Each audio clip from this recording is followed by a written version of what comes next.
दोस्तों 1 million subscribers होने की खुशी में और आपके डिमांड पे आज हम लेके आए हैं आपके लिए एक टेंस की फुल फ्लैज वीडियो। इस वीडियो को देखने से पहले आप मुझसे प्रॉमिस करो, एक प्रॉमिस मैं आपसे करता हूं। आप प्रॉमिस करो कि आप वीडियो एंड तक देखोगे और मैं आपसे प्रॉमिस करता हूं कि वीडियो देखने के बाद आपके टेंस हमेशा के लिए पूरे पक्के हो जाने वाले हैं। कोई आपको टेंस सीखने से नहीं रोक सकता। सीखोगे तो क्या, औरों को भी सिखाओगे। आपने कभी इस तरह से टेंसेस को नहीं पढ़ा होगा।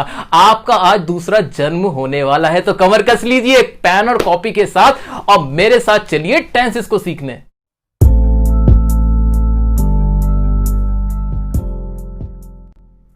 दोस्तों पहले हम समझते हैं कि टेंसेस का मतलब होता क्या है। टेंसेस ऐसे रूल्स होते हैं इंग्लिश ग्रामर के जो हमें बताते हैं कि कोई भी काम कौन से समय में हो रहा है। तो क्या मैं कह सकता हूं कि टेंसेस का मतलब होता है टाइम, क्योंकि ये वक्त को ही तो बताते हैं। कोई भी काम हो रहा है, खाने का, पीने का, हंसने का, रोने का, वो कौन से समय में हो रहा है वो बता देते हैं हमारे टेंसेस। लेकिन क्या ये सिर्फ टाइम ही बताते हैं? मैं आपको एक एग्जांपल देता हूं। मैंने कहा मैं आपको पढ़ा रहा हूं, मैं आपको पढ़ा रहा हूं। इसमें काम क्या हो रहा है? काम हो रहा है पढ़ाने का। लिखकर भी देख लेते हैं, मैं आपको पढ़ा रहा हूं। तो काम तो हो गया पढ़ाने का, और आप समझ गए कि पढ़ा रहा हूं कोई से वक्त में हो रहा है, कोई से समय में हो रहा है। तो टेंसेस के रूल्स की मदद से हम इसकी इंग्लिश बना लेंगे। ये बात क्लियर हो गई। लेकिन क्या कोई और भी चीज है यहां पे जो मिसिंग है? जी हां, टेंसेस का मतलब सिर्फ टाइम ही नहीं होता। ये हमें बताते हैं कि वो जो काम हो रहा है वो कितना हुआ है। तो यानी टेंसेस में हम देखेंगे कि टाइम और वर्क। जी हां, कि टेंसेस वो रूल्स होते हैं जो हमें बताते हैं कि कोई भी काम कौन से समय में हो रहा है और वो कितना हो रहा है या हो चुका है। अब कोई भी रूल होगा उसकी मदद से हम ये जान लेंगे कि ये भी जो भी काम हो रहा है वो कितना हो चुका है और वो कौन से समय में हुआ है। एग्जाम्पल की मदद से इसको और समझेंगे कि ये सेंटेंस हमने लिखा था, मैं आपको पढ़ा रहा हूं। अब जो हूं वर्ड था तो हिंदी में था, तो हम समझ गए कि ये अभी की बात है, प्रेजेंट की बात है, अभी में काम हो रहा है। अच्छा, वो कितना हो रहा है? अभी पढ़ाने का काम चल रहा है। तो दो बातों का हमें पता चला। अब इन दो बातों को ही लिखने के लिए हमें टेंसेस की मदद लेनी पड़ेगी। तो अभी मोटा मोटा आप ये समझेंगे कि टेंसेस का मतलब होता है ऐसे रूल्स इंग्लिश ग्रामर के जो हमें बताते हैं कि कोई भी वर्ब यानी कोई भी क्रिया जो काम हो रहा है वो कौन से वक्त में हो रहा है और वो कितना हो चुका है, उसका स्टेटस। अब बात करेंगे आगे की कि टेंसेस हमारे कितने टाइप्स के हो सकते हैं। अब दो चीजों पे फोकस करना है ना हमें, टाइम और वर्क। दो ही तो चीजें हैं हमारे पास। तो टाइम देख लो, वर्क देख लो, उन्हीं से रूल्स बनेंगे। रटने की बिल्कुल कोशिश ना करें, मैं आपको वार्न कर रहा हूं। बिल्कुल रटने की कोशिश ना करें। रटते तो आप सालों से आ रहे हैं, तो क्या सीख गए? नहीं सीखे ना। अभी जैसे समझा रहे हैं वैसे आप समझने की कोशिश करिए। तो टाइम कितने तरह का होगा? टाइम कितने तरह का हो सकता है? टाइम 3 तरह का ही तो होता है। कौन कौन सा? एक तो जो बीत गया सो बात गई, जिसे हम बोलते हैं भूतकाल, जिसे हम हिंदी में इंग्लिश में बोल देते हैं पास्ट टेंस, हिंदी में बोलते हैं भूतकाल, यानी बीता हुआ वक्त। आप पैदा हुए थे आज से 20 साल पहले, तो वो पुरानी बात हो गई, तो यानी वो पास्ट हुआ। अभी जो आप जिसमें जी रहे हो उसे बोलते हैं वर्तमान, और जिसे हम बोल देते हैं प्रेजेंट। ये मैं अभी बहुत ही जनरल नॉलेज की बात कर रहे हैं। हम ऐसी ही बात कर रहे हैं, कोई भी अभी इंग्लिश की बात तो हम कर ही नहीं रहे। आपको भी पता है कि कौन से वक्त, कितने जो वक्त हैं कितने टाइप के होते हैं, मुझे भी पता है, वही हम यहां डिस्कस कर रहे हैं ना। तो पास्ट बीता हुआ, प्रेजेंट जो अभी में है, और कोई सा भी होता है क्या? हाँ होता तो है। अभी आप एग्जाम क्लियर करने वाले हो, करोगे, यानी फ्यूचर में। अभी ये टेंस पढ़ने के बाद आप बहुत बढ़िया इंग्लिश बोलने वाले हो, तो ये भी तो फ्यूचर है आपका। तो एक हो गया हमारा फ्यूचर, जिसे हम बोलते हैं भविष्यकाल। तो टेंस को तो मैंने कैटेगराइज करने की खूब कोशिश करी कि मैं और भी बढ़ा लूं इसको, इसके टाइप और बना दूं, लेकिन मुझसे तो बने ही नहीं। ये बने सिर्फ 3। एक तो जो समय चला गया जिसे मैंने कहा पास्ट, एक जो चल रहा है प्रेजेंट, और जो आने वाला है उसे बोलेंगे हम फ्यूचर। अब फिर वही बात दिमाग में आई कि टेंस तो ऐसे रूल्स हैं जो दो चीजों को बताते हैं। एक टाइम कि वो काम कौन से समय में हो रहा है वो, और दूसरा वर्क भी तो है। अब काम को भी ऐसे डिफाइन करते हैं। काम कितने तरह का हो सकता है?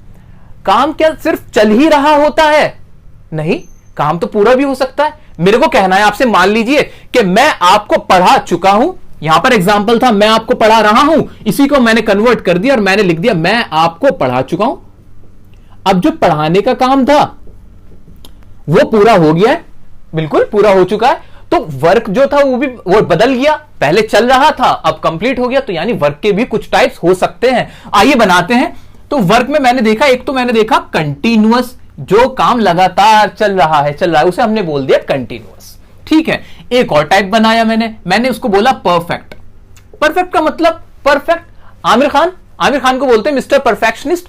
या मैंने आपसे कहा कि परफेक्टली हुआ, यानी कोई भी कमी उसके अंदर नहीं बची, वो अधूरा नहीं है किसी भी तरह से, उसे हमने बोला परफेक्ट। तो इसको ऐसे याद रख सकते हैं कि काम परफेक्ट है, उसका मतलब ये हुआ कि वो कंप्लीट है, उसमें कुछ बचा नहीं है। तो कंटिन्यूअस हुआ, परफेक्ट हुआ, और एक और भी तो हो सकता है। कौन सा हो सकता है देखते हैं ना। एक मैंने बोला इनडेफिनिट। अब इनडेफिनिट का मतलब यहां पर क्या हुआ सर? इनडेफिनिट सुना है क्या? हाँ, एक वर्ड सुना है मैंने, डेफिनेटली करूंगा ये काम, निश्चित ही करूंगा। यानी डेफिनेट का मतलब हो गया पक्का, और इनडेफिनेट उसका उल्टा, यानी इनडेफिनेट जो पक्का नहीं है, अनिश्चित, जिसे हम क्या बोल सकते हैं? अनिश्चित, जो पक्का नहीं है। तो कोई काम ऐसा जो पक्का नहीं, आपको पता ही नहीं चल पाता कि वो चल रहा है या पूरा हो चुका है। अभी सबको डिटेल में पढ़ेंगे, बिल्कुल बेफिक्र रहिए। अभी आप सिर्फ एक मोटी मोटी नॉलेज ले लें, एक कॉन्सेप्चुअल क्लियरिटी हमें करनी है। अभी हमने क्या क्या पढ़ा है, थोड़ा सा रिवाइज करते हैं। हमने पढ़ा कि टेंस कितना तरह के होते हैं, टेंस होता क्या है, और टेंस में हमने इनको बांटा टाइम और वर्क में, और टाइम के बेस पे हमने बांटा, और अब वर्क को वर्क के बेस पे बांट रहे हैं। इतना ही तो करा हमने। तो आइए इंडेफिनिट भी देख लिया। तो अभी तक तीन बांटे, एक काम कौन सा हो गया जो चल रहा है, एक काम जो कंप्लीट हो चुका है, और एक पढ़ा हमने जो अभी पता ही नहीं कि चल रहा है कि कंप्लीट है, वो बस नॉर्मल है। एक और होता है परफेक्ट कंटिन्यूअस। ये खामा खां का टेंस बनाया हुआ है परफेक्ट कंटिन्यूअस। इस तरह का कोई काम होना नहीं चाहिए था, लेकिन ग्रामर का रूल है इसलिए हमें पढ़ना है। ये अगर आपने पढ़ लिया तो इसे भी आसानी से पढ़ लोगे, उसके बारे में हम आगे बात करेंगे। तो दोस्तों अब हम टाइम और वर्क के बेसिस पे टेंस को कैटेगराइज करते हैं, देखते हैं कि टेंसेस कितने टाइप के बनते हैं इन दोनों के मिक्सचर से। तो आइए देखते हैं क्या है। तो टाइम कितने तरह का हुआ? एक तो हुआ प्रेजेंट, एक हुआ था हमारा पास्ट, और एक हो गया हमारा फ्यूचर, ठीक है। ये तो हो गया टाइम। अच्छा, वर्क कौन कौन से होंगे, वर्क को देखते हैं आइए। तो वर्क में हमने देखा था, एक तो था हमारा इंडेफिनिट,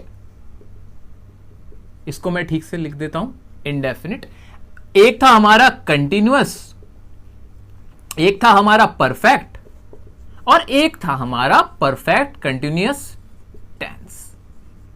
अच्छा, अब इसका मतलब क्या हुआ? यानी प्रेजेंट में भी इंडेफिनिट होगा, ऐसा हो सकता है। हाँ जी, प्रेजेंट में काम हो रहा, टाइम जो है वो प्रेजेंट में, काम है हमारा इंडेफिनिट।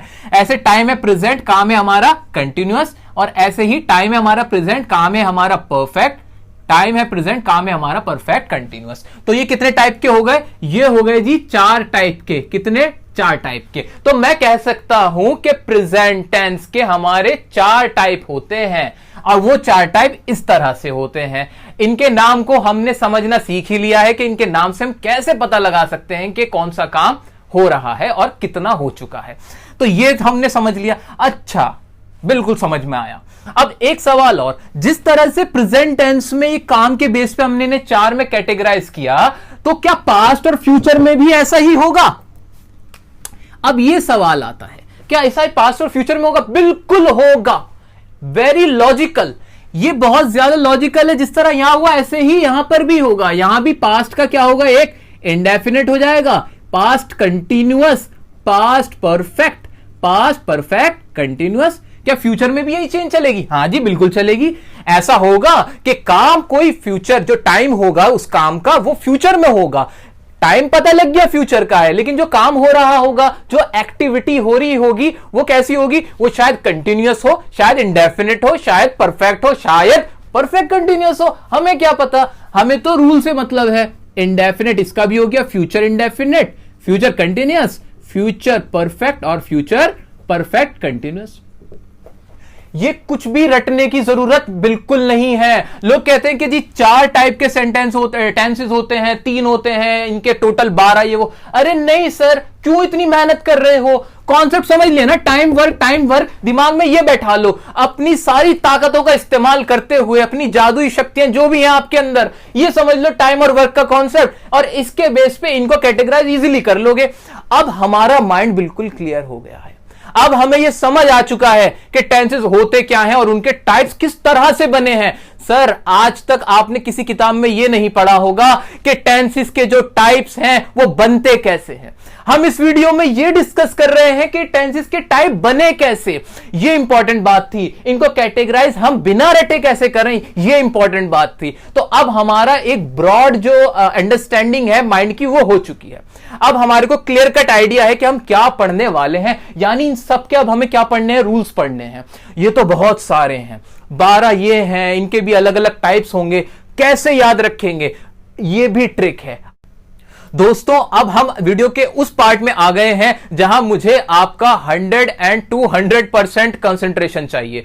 यह कंसंट्रेशन आपको जिंदगी भर फायदा देने वाला है। यह कॉन्सेप्ट, सर ये कॉन्सेप्ट आप समझ लेंगे, सारे टेंसेस यहीं पर क्लियर होने वाले हैं। तो आइए अभी समझते हैं एक छोटी सी स्टोरी को। मैंने आपसे कहा कि आप अपने स्कूल की तरफ से किसी कंपटीशन में गए, कंपटीशन में भाग लेने आप गए हो, वहां पे और भी बहुत सारे स्कूल के बच्चे आए हुए हैं। अब इतने सारे बच्चों में आपकी पहचान कैसे हो, आप तो खो जाओगे, आपके टीचर्स परेशान हो जाएंगे। तो ऐसे में क्या करना चाहिए या क्या होता है, ऐसा करना चाहिए कि आपको मैं ना एक डिफरेंट कलर की जैकेट्स पहना देता हूं। मान लीजिए हमने क्या किया, अपने स्कूल के बच्चों को रेड कलर की जैकेट पहना दी। अब जो भी हमारे स्कूल के बच्चे हैं सब रेड जैकेट के अंदर, और जो दूसरे स्कूल के बच्चे हैं उनको हमने ग्रीन कलर की जैकेट पहना दी। एक और स्कूल के बच्चे हैं उनको हमने येलो कलर की जैकेट पहना दी। अब ये 3 कलर की जैकेट में हमारे सारे स्टूडेंट्स बैठे हुए हैं। अब हमें क्या याद रखना है, हमें तो बस ये याद रखना है ना कि हमारे स्कूल के बच्चे रेड कलर की जैकेट में है। जो भी रेड कलर की जैकेट में होगा मैं समझ जाऊंगा कि ये हमारे स्कूल का ही स्टूडेंट है। अब चाहे वो कहीं भी चला जाए, घूमे फिरे, हमें टेंशन ही नहीं है। हम तो रेड देखा, पहचान लगाई, बात खत्म। अब हमने ये तो सीख लिया कि टेंसेस जो होते हैं वो 3 टाइप के होते हैं और उनके 4 और वर्क वाले टाइप होते हैं। ये हमने सीख लिया था। टेंसेस कितने वक्त कितने तरह का होता है, काम कितने तरह के होते हैं, ये तो सब क्लियर हो गया। अब उनकी पहचान, ऐसे ही टेंसेस में हमने रेड जैकेट पहनानी है, कुछ बच्चों को हमें येलो जैकेट पहनानी है, कुछ को ग्रीन जैकेट पहनानी है। जी हां, ये जो हमने 3 जैकेट पहनाई ना, वो ऐसे पहनाई कि हमने क्या किया, हमने लिखा कि प्रेजेंट टेंस जो भी होगा, जो हमारा प्रेजेंट टेंस होगा ना, उसकी जो हम हेल्पिंग वर्ब इस्तेमाल करेंगे वो कौन सी होंगी, वो होंगी हमारी do, does, is, am, are और हैज, हैव। ये हमें याद रखना है कि ये जब भी होंगे ना, प्रेजेंट हमें दिखाना होगा तो हम इन वाली हेल्पिंग वर्ब्स को याद रखेंगे। डू, डज, इज, एम या आर, हैज या हैव, ये याद रखना है। अच्छा, और स्कूल के बच्चों को हम क्या पहनाते हैं, पास्ट वालों को। अब कभी भी टाइम हो पास्ट टेंस में तो उसकी पहचान के लिए कि वो टाइम कैसे पहचाने, उसके लिए हमने जैकेट कौन सी पहनाई। मान लीजिए हमने ग्रीन जैकेट पहनाई तो डू डज का हमने करा डिड, इज, एम, आर का करा हमने वॉज या फिर वर, हैज, हैव का हमने कर दिया सिंपल हैड। अब तीसरे स्कूल की तरफ बढ़ते हैं। उनके स्टूडेंट्स को भी तो हमने डिफरेंट जैकेट पहनाई। हमने क्या किया, फ्यूचर वालों को हमने कहा कि आप कुछ मत करिए, आप बस ये जैकेट पहन लीजिए, और इसके लिए हमने कुछ नहीं करा, हमने करा विल शैल। मेनली यही रखना है हमें याद, विल शैल ही होगा। आगे वैसे होता है विल शैल हैव भी, अगर एक साथ हो तब भी आप समझ लेंगे फ्यूचर। मेन आपको इस पे फोकस करना है, विल शैल। इसकी बात जब करेंगे तब और इसकी अंडरस्टैंडिंग होगी हमें। तो अभी सिर्फ पहचान के लिए टेंसेस के अंदर ट्रांसलेशन के टाइम पे इंग्लिश पढ़ते हुए किसी भी सेंटेंस की हमें यह ध्यान देना है कि अगर हेल्पिंग वर्ब ये वाली है, ये हेल्पिंग वर्ब है, तो उसका टेंस का टाइम तो प्रेजेंट होगा।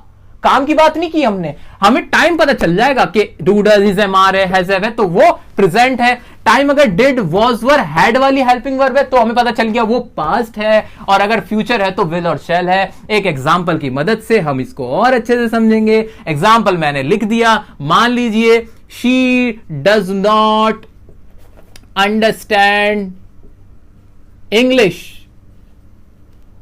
मुझे नहीं पता इसकी अभी हिंदी क्या है, मैंने तो इसको अभी पढ़ा ही नहीं है, लेकिन क्या मैं इस पोजीशन में हूं कि मैं समझ जाऊं कि इसमें टेंस कौन सा यूज हो रहा है? जी हां, बिल्कुल सही जवाब, डज आ रहा है यहां पे। डज समझते ही मेरे को पता चलिए इसका टाइम तो प्रेजेंट है, बात खत्म हुई। अभी हमने वर्क की बात नहीं करी, काम क्या हो रहा है? अंडरस्टैंड का, यानी समझने का काम हो रहा है। अभी हमने ये नहीं देखा कि काम को कैसे समझेंगे, अभी हम वर्क टाइम की बात कर रहे हैं। तो टाइम में हमने समझ लिया डज को देखते ही कि ये प्रेजेंट में बात हुई है। सर काम का भी बता दो ना।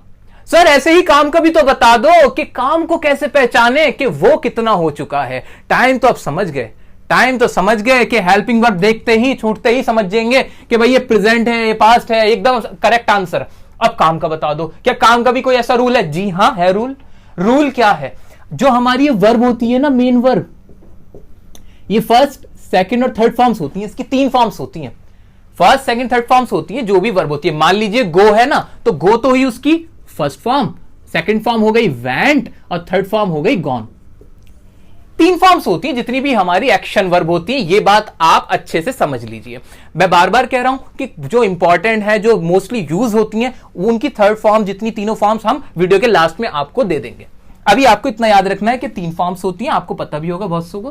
तो आपको अब इसके थ्रू पहचान करनी कि काम कितना हुआ है। जब भी वर्ब की फर्स्ट फॉर्म हो तो समझ लो कि काम कौन सा है, वो है इंडेफिनिट। कभी भी वर्ब की फर्स्ट फॉर्म देखो तो समझ लेना वो इंडेफिनिट है, मेनली वो इंडेफिनिट है। वर्ब की फर्स्ट फॉर्म के साथ, वर्ब की फर्स्ट फॉर्म के साथ अगर आईएनजी लगा हो, क्या लगा हो? आईएनजी। सर इसका मतलब क्या हुआ? आईएनजी मतलब ऐसे जैसे कि क्या मैंने आपके आगे लिख दिया रीडिंग, रीड के आगे क्या लगा दिया? जमा आईएनजी, पूरा क्या बन गया? रीडिंग। ऐसे मैंने लिख दिया कम और आखिर में क्या लिख दिया मैंने? कमिंग। तो reading, coming, going, listening, teaching, watching, जितने भी आईएनजी लगे हुए हैं, तो याद रखना मेरी बात, ये आईएनजी दिखाता है काम के चलते रहने को, यानी वो काम चल रहा है अभी। तो आईएनजी देखो, माइंड में एकदम क्लिक कर लो कि इस आईएनजी वर्ब जो हो रही है वो भी चल रही है, कुछ और मत देखो। जब भी वर्ब के साथ आईएनजी लगी हो, मेन वर्ब के साथ, आप समझ जाएंगे कि इसका मतलब क्या हुआ है कि वो काम अभी चल रहा है। अच्छा, तो 2 बातें भी पढ़ ली। फर्स्ट फॉर्म है तो वो इंडेफिनिट है, मेन वर्ब की फर्स्ट फॉर्म के साथ आईएनजी है तो वो क्या हो गया? कंटिन्यूअस हुआ। अच्छा, अब मेन वर्ब की जब थर्ड फॉर्म इस्तेमाल हो तो क्या होता है? थर्ड फॉर्म जब इस्तेमाल हो, थर्ड फॉर्म का मतलब ही अपने आप में होता है पूरा हो चुका होना। जैसे कि मैंने आपसे कहा she has gone, gone word यहां पर यूज किया, क्या यूज किया? ये वाला गॉन यूज कर लिया। अब इस गॉन का मतलब ही पता क्या है? गया हुआ। इसका मतलब जाना नहीं बन जाता, अब इसका मतलब ही हो गया गया हुआ। ऐसे मैंने एक वर्ड यूज किया टायर्ड, टायर्ड का मतलब हुआ थका हुआ। तो परफेक्ट में भी क्या होता है? परफेक्ट में होता ही यह है कि काम पूरा हो चुका होता है, यानी मेन वर्ब की जब थर्ड फॉर्म हुई तो हमें उसका अंदाजा लग गया कि ये टेंस में जो काम हुआ है वो परफेक्ट है, यानी वो पूरा हो चुका है। यानी अब हमें वर्ब को देख के भी अंदाजा लग गया है। एक बार इसको समराइज करेंगे। फर्स्ट फॉर्म होगी तो इंडेफिनिट, अगर फर्स्ट फॉर्म के साथ आईएनजी लगी होगी तो काम चल रहा है, कंटिन्यूअस है। वर्ब की थर्ड फॉर्म होगी तो वो हमेशा क्या होगा? परफेक्ट होगा। टाइम को देखकर, हेल्पिंग वर्ब्स को देखकर, जैकेट्स को देखकर टाइम पता चल गया, वर्ब को देखकर वर्क पता चल गया, टेंस का पूरा रूल पता चल गया। आइए अब इसको स्ट्रक्चर की फॉर्म देते हैं। हम बहुत आराम से बढ़ते चले जा रहे हैं अपने टारगेट की तरफ, और हमारा टारगेट है आज टेंस को सीखना। तो गाइज अब हमने बेसिक कॉन्सेप्ट्स को समझ लिया है, मेन वर्ब की कितनी फॉर्म्स होती हैं और कौन सी हेल्पिंग वर्ब्स क्या हैं, वो सब हम अब समझ चुके हैं। अब टाइम आया है प्रेजेंट इंडेफिनिट टेंस को स्टार्ट करने का।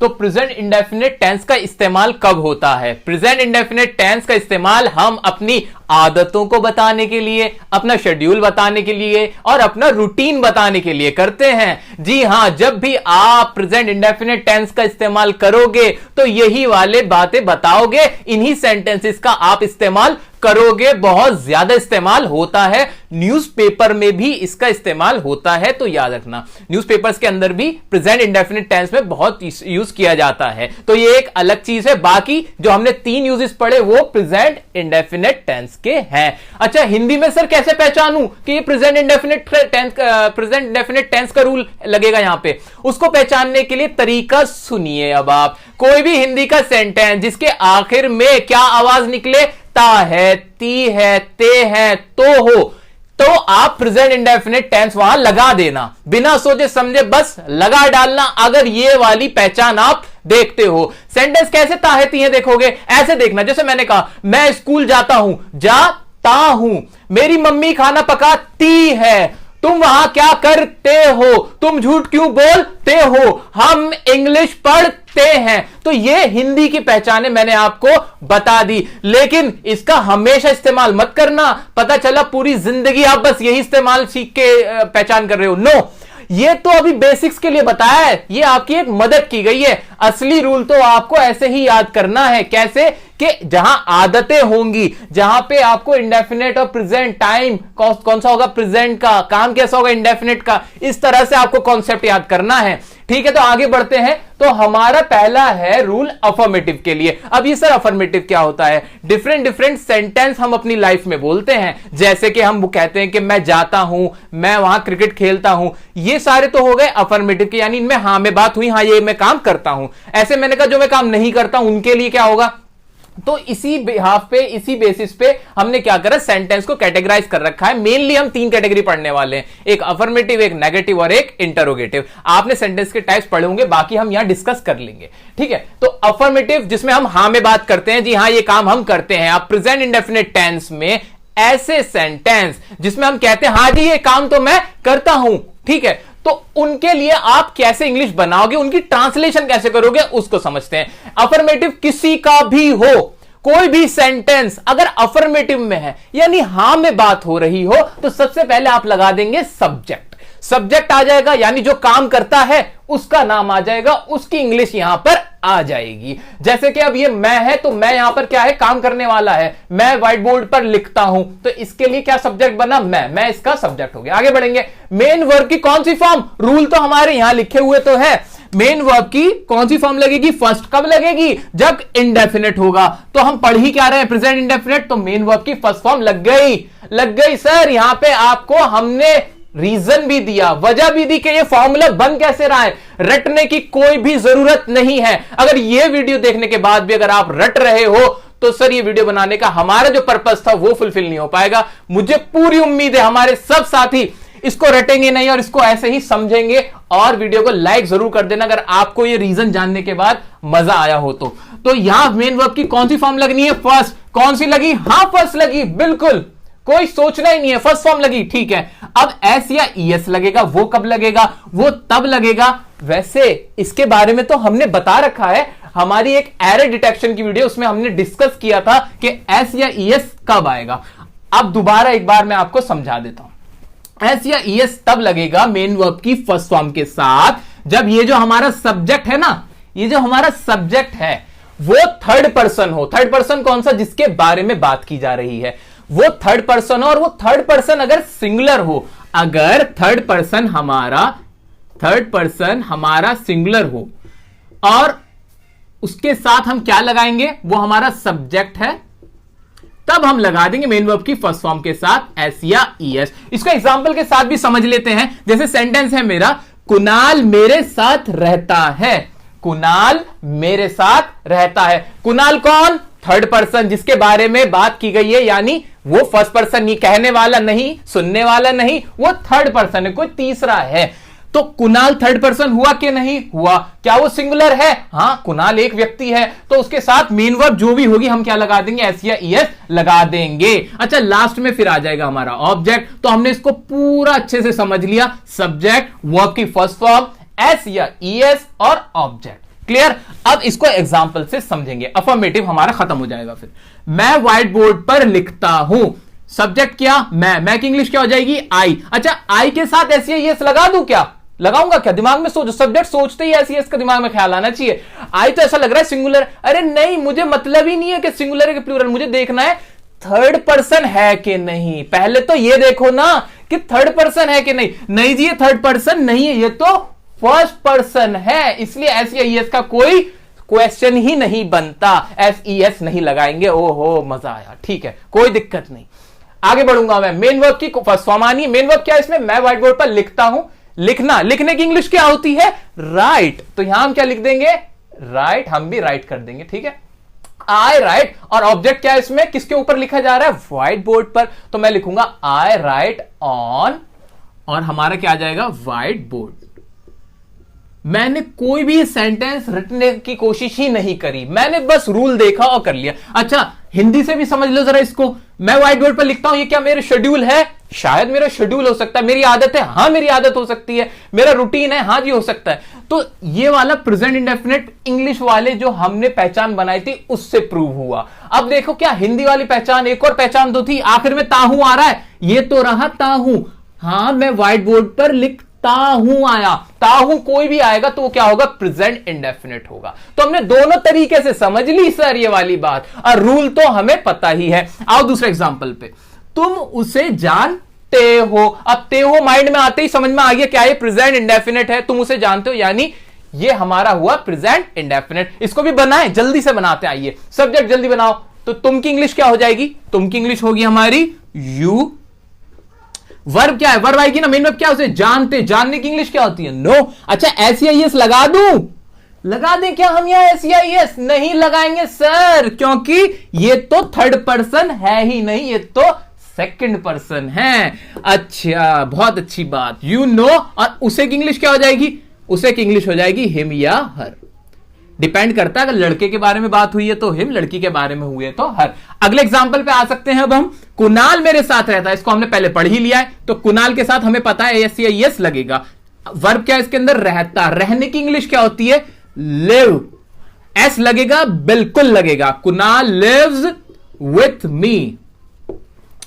ये हमने इसके एग्जांपल करे अफर्मेटिव के। दोस्तों अब हम बात करने वाले हैं प्रेजेंट इंडेफिनिट टेंस के नेगेटिव सेंटेंस की। अफर्मेटिव हो चुका, नेगेटिव में देखते हैं क्या इसके अंदर चेंजेस हैं। बेसिक तो बात वही रहेगी कि नेगेटिव कोई सा भी होगा, नहीं वाला होगा। शुरुआत तो सब्जेक्ट से ही होगी और खत्म ऑब्जेक्ट पे ही होगा, ये तो क्लियर है हमें, ठीक है। अब देखते हैं सब्जेक्ट के बाद क्या लगाएंगे। तो हिंदी से इंग्लिश बनाते वक्त आप सबसे पहले सब्जेक्ट इंग्लिश बनाओ, उसके बाद डू या डज लगाओ। डू किसके साथ? डज किसके साथ? तो डू जाएगा प्लूरल्स के साथ जो एक से ज्यादा है, और सिंगुलर्स के साथ लगेगा डज। लेकिन याद रखना आई के साथ आप इस्तेमाल हमेशा करोगे डू, ठीक है। कंफर्म, कोई डाउट नहीं जी। आगे बढ़ जाते हैं। सर नॉट लगा देना, क्योंकि नॉट की ही हिंदी नहीं होती है। उसके बाद मेन वर्ब की फर्स्ट फॉर्म प्लस ऑब्जेक्ट, ये रहेगा फॉर्मूला नेगेटिव सेंटेंसेस के लिए। एग्जांपल की मदद से इसको करते हैं। एग्जांपल है मेरा, मैं झूठ नहीं बोलता हूं। आपके सामने मैंने एक एग्जांपल रखा, मैं झूठ नहीं बोलता हूं। मैंने कहा इसकी इंग्लिश बनाओ। अब क्या पहला स्टेप होना चाहिए मेरा? पहला स्टेप ये होना चाहिए, सर ये टेंस कौन सा है? सर ये टेंस कौन सा है? हाँ जी इसमें कोई काम हो रहा है। क्या काम हो रहा है? झूठ बोलने का काम हो रहा है। मैं झूठ नहीं बोलता हूं, यानी नहीं बोलता नेगेटिव है। ये आपकी कोई आदत है? हां मेरी आदत है, मैं अपनी आदत बता रहा हूं। आदतें तो प्रेजेंट इंडेफिनिट टेंस का पार्ट है, ये तो प्रेजेंट इंडेफिनिट टेंस हुआ।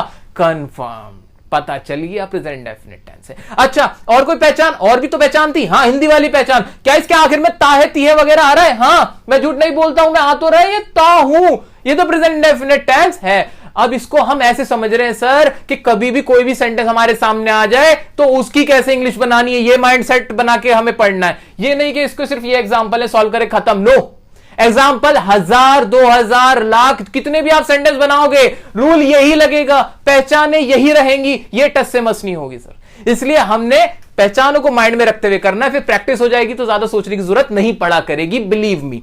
ओके तो मैं झूठ नहीं बोलता, ये कंफर्म हो गया, प्रेजेंट इंडेफिनिट का नेगेटिव है। सब्जेक्ट की इंग्लिश मैं की क्या बन जाएगी सर? मैं की इंग्लिश बनेगी आई, कोई दिक्कत नहीं। आई के साथ डू या डज में से क्या लगा दूं? आई के साथ हमने पढ़ा डू लगेगा, डू लग जाएगा। अच्छा नॉट, हाँ जी नॉट तो लगना ही लगना है, तो आई डू नॉट। और इंग्लिश क्या है इसकी? वर्ब क्या है इंग्लिश इसकी झूठ बोलने की? टेल अ लाई होती है, तो क्या लिखेंगे हम? I do not tell a lie. तो इसकी इंग्लिश हमने बना दी I do not tell a lie, मैं झूठ नहीं बोलता हूं। अगला क्या है? तुम दवाई नहीं लेते हो। इसके लिए सब्जेक्ट क्या होगा? सब्जेक्ट की इंग्लिश हम बनाएंगे तुम की इंग्लिश क्या हो जाएगी? यू। उसके बाद डू या डज आएगा। तुम क्या होता है हमारा? प्लूरल होता है, प्लूरल्स के साथ हम क्या लगा देते हैं? डू। डू आ जाएगा, नॉट भी सबके साथ आ जाएगा। यू डू नॉट, वर्ब क्या है इसमें, लेना, लेने की इंग्लिश हो जाएगी take. You do not take, दवाई को बोलते हैं मेडिसिन, तो you do not take medicine. ठीक है, ओके। अगला है हमारा, वह कोशिश नहीं करती है। इसमें सब्जेक्ट क्या हमारा, शी, लड़की के लिए शी आता है। डू या डज, सिंगुलर्स के साथ लग जाएगा डज। डज नॉट, कोशिश करने की पूरी इंग्लिश होती है try. She does not try. ये हमने नेगेटिव समझे, फॉर्मूला समझा। सर याद रखें, हमने जो भी ये सेंटेंसेस करे हैं फॉर्मूले की मदद से करे हैं, और ये फॉर्मूला कैसे बना ये भी आज हमें पता है। आपको पता चल रहा है एक एक रीजन के टेंसेस के कौन सा स्ट्रक्चर कैसे बन रहा है, तो इसमें रटने वाली बात नहीं है। यह वीडियो देखने के बाद आपको इतनी नॉलेज हो जानी चाहिए कि आप दूसरे को भी पढ़ा सको। गाइस, ये टाइम आ गया है इंटरोगेटिव सेंटेंस का, सवालों को पूछने का। जी हां, वो वाले सेंटेंस जिसमें हम सवाल पूछते हैं उनकी इंग्लिश कैसे बनानी है वो देख लेते हैं। तो डू या डज यानी हेल्पिंग वर्ब सबसे पहले रख दो। अच्छा, नोटिस करना, बहुत इंपॉर्टेंट बात कहीं लिख लो क्या, कि कभी भी इंटरोगेटिव सेंटेंस जो होगा ना तो उसकी शुरुआत हेल्पिंग वर्ब से ही होगी। तो याद रखना है हमें कि उसकी शुरुआत हेल्पिंग वर्ब से होगी। जो भी टेंस होगा उसकी हेल्पिंग वर्ब सबसे पहले आएगी। ठीक है, तो इसकी हेल्पिंग वर्ब डू या डज थी, तो डू या डज आ गया। डज किसके साथ, डू किसके साथ, वही नेगेटिव वाला रूल जो हमने नेगेटिव सेंटेंस में रूल पढ़ा है ना, वही लगेगा। सिंगुलर्स के साथ डज, प्लूरल्स के साथ डू, और आई के साथ भी डू आएगा। सब्जेक्ट रखेंगे, फिर मेन वर्ब की फर्स्ट फॉर्म प्लस ऑब्जेक्ट। ठीक है, सब अब एग्जांपल्स हैं, एग्जांपल से हम सेंटेंस को बनाते हैं। क्या तुम खेलते हो, इसमें एक सवाल पूछा, क्या तुम खेलते हो, उसकी इंग्लिश बनाते हैं जल्दी से। डू या डज में से क्या आ जाएगा, सब्जेक्ट देखो, तुम क्या होता है, प्लूरल।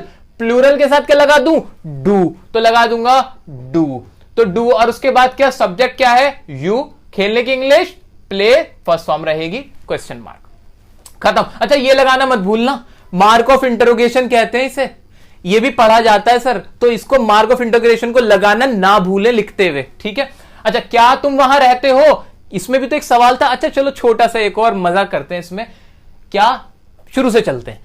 क्या ये प्रेजेंट इंडेफिनिट टेंस कैसे है ये देख लेते हैं। ते हो लास्ट में आ रहा है, हाँ आ रहा है। क्या ये एक आदत है, आपसे पूछा जा रहा है वहां रहते हो, रहने का काम करते हो जी, हाँ शेड्यूल है आपका वहीं पर रहने का, जी हाँ मेरी हैबिट है, मैं वहीं रहता हूं। ठीक है, आपने एक बात बता दी अपने बारे में, तो प्रेजेंट इंडेफिनिट टेंस प्रूव हो गया। ये सोचते हुए चलना है हमेशा। आपको कोई भी सेंटेंस देखो कि वो प्रेजेंट इंडेफिनिट है तो कैसे है, कंटिन्यूस है तो कैसे। इंग्लिश बनाते हैं, यहां भी क्या आएगा, डू आएगा। क्यों आएगा आपको पता है, क्योंकि तुम के साथ डू आएगा। डू हमारा आ गया, फिर वर्ब क्या है, डू यू लिव, और वहां के लिए क्या आ जाएगा, there. Do you live there, क्या तुम वहां रहते हो। अगला है हमारा सेंटेंस, क्या वह तुम्हें पढ़ाता है। अब ये भी ता है लास्ट में आया, हैबिट पूछी गई, हाँ तो ये क्या है, प्रेजेंट इंडेफिनिट टेंस। बार बार सर मैं इसलिए रिपीट कर रहा हूं ताकि आपके माइंड में बैठ जाए, इसलिए आप भी रिपीट करो, कभी भी सेंटेंस पढ़ो इसी तरह प्रैक्टिस करो। पहले पूछो क्या वो वाले टेंस है कि नहीं, जो टेंस आप पढ़ रहे हो उसको देखो। यही फॉर्मूला, यही स्ट्रेटेजी आप यूज करोगे तो ही दूसरे को पढ़ा पाओगे। ठीक है, अब क्या वह तुम्हें पढ़ाता है, क्या की इंग्लिश क्या आ जाएगी, डज। अच्छा, डज क्यों लगाया मैंने, अरे सर सब्जेक्ट ना सिंगुलर था, सब्जेक्ट सिंगुलर था, सिंगुलर के साथ डज लगता है, मैंने भी डज लगा दिया, बहुत सही किया आपने, डज आ गया। उसके बाद ही आ जाएगा, या लड़का है ना पढ़ाता है तो लड़के के लिए ही आ गया, डज ही। पढ़ाने के लिए क्या हो जाएगी, टीच, और तुम्हें के लिए क्या आ जाएगी, you. Does he teach you. Sir ये हमारे हुए इंटरोगेटिव सेंटेंस खत्म। सर नीचे भी आपने कुछ लिखा हुआ डबल इंटरोगेटिव, सर ये क्या है, सर ये ज्यादा इस्तेमाल होता है, इससे ज्यादा तो ये इस्तेमाल होता है, इसको समझ लो डबल इंटरोगेटिव सेंटेंस क्या होता है। डबल इंटरोगेटिव सेंटेंस और इंटरोगेटिव सेंटेंस में फर्क क्या है, अंतर क्या है वो देखते हैं। तो अंतर ये होता है, सवाल तो पूछते हैं हम, दोनों ही इंटरोगेटिव हैं, लेकिन सवाल जो हम पूछते हैं तो कुछ सवाल ऐसे होते हैं जिनका जवाब यस या नो में होता है। ओके, कुछ सवाल ऐसे होते हैं जिनका जवाब आप चाह के भी यस या नो नहीं कर सकते होते हैं। आप सोचो कैसे ऐसे सवाल हो सकते हैं। बिल्कुल, मैंने आपसे पूछा क्या मुझे जानते हो, तो जवाब क्या दोगे, यस या नो ही तो देना पड़ेगा। तीसरा कोई जवाब दोगे, नहीं दे सकते। आप बोले हाँ नहीं, हाँ जानता हूं या नहीं जानता हूं। एक सवाल मैंने आपसे पूछा आपका नाम क्या है, आप जवाब दोगे मेरा नाम हाँ है, नहीं, आप क्या बोलोगे, अपना नाम बताओगे। तो ये जो जहां पे आप यस या नो में आंसर दे सकते हो, या सवाल ही ऐसा हो जिसका आंसर सिर्फ यस या नो में होगा, तो वो इंटरोगेटिव होता है, सिंपल। लेकिन जो सवाल जिसमें आपको पूरे डिटेल में आंसर देना पड़ता है ना, वो डबल इंटरोगेटिव होता है। अच्छा सर, ये तो समझ में आ गया, अब हिंदी में भी कुछ पहचान बता दो। सुनो, पहचान क्या होती है।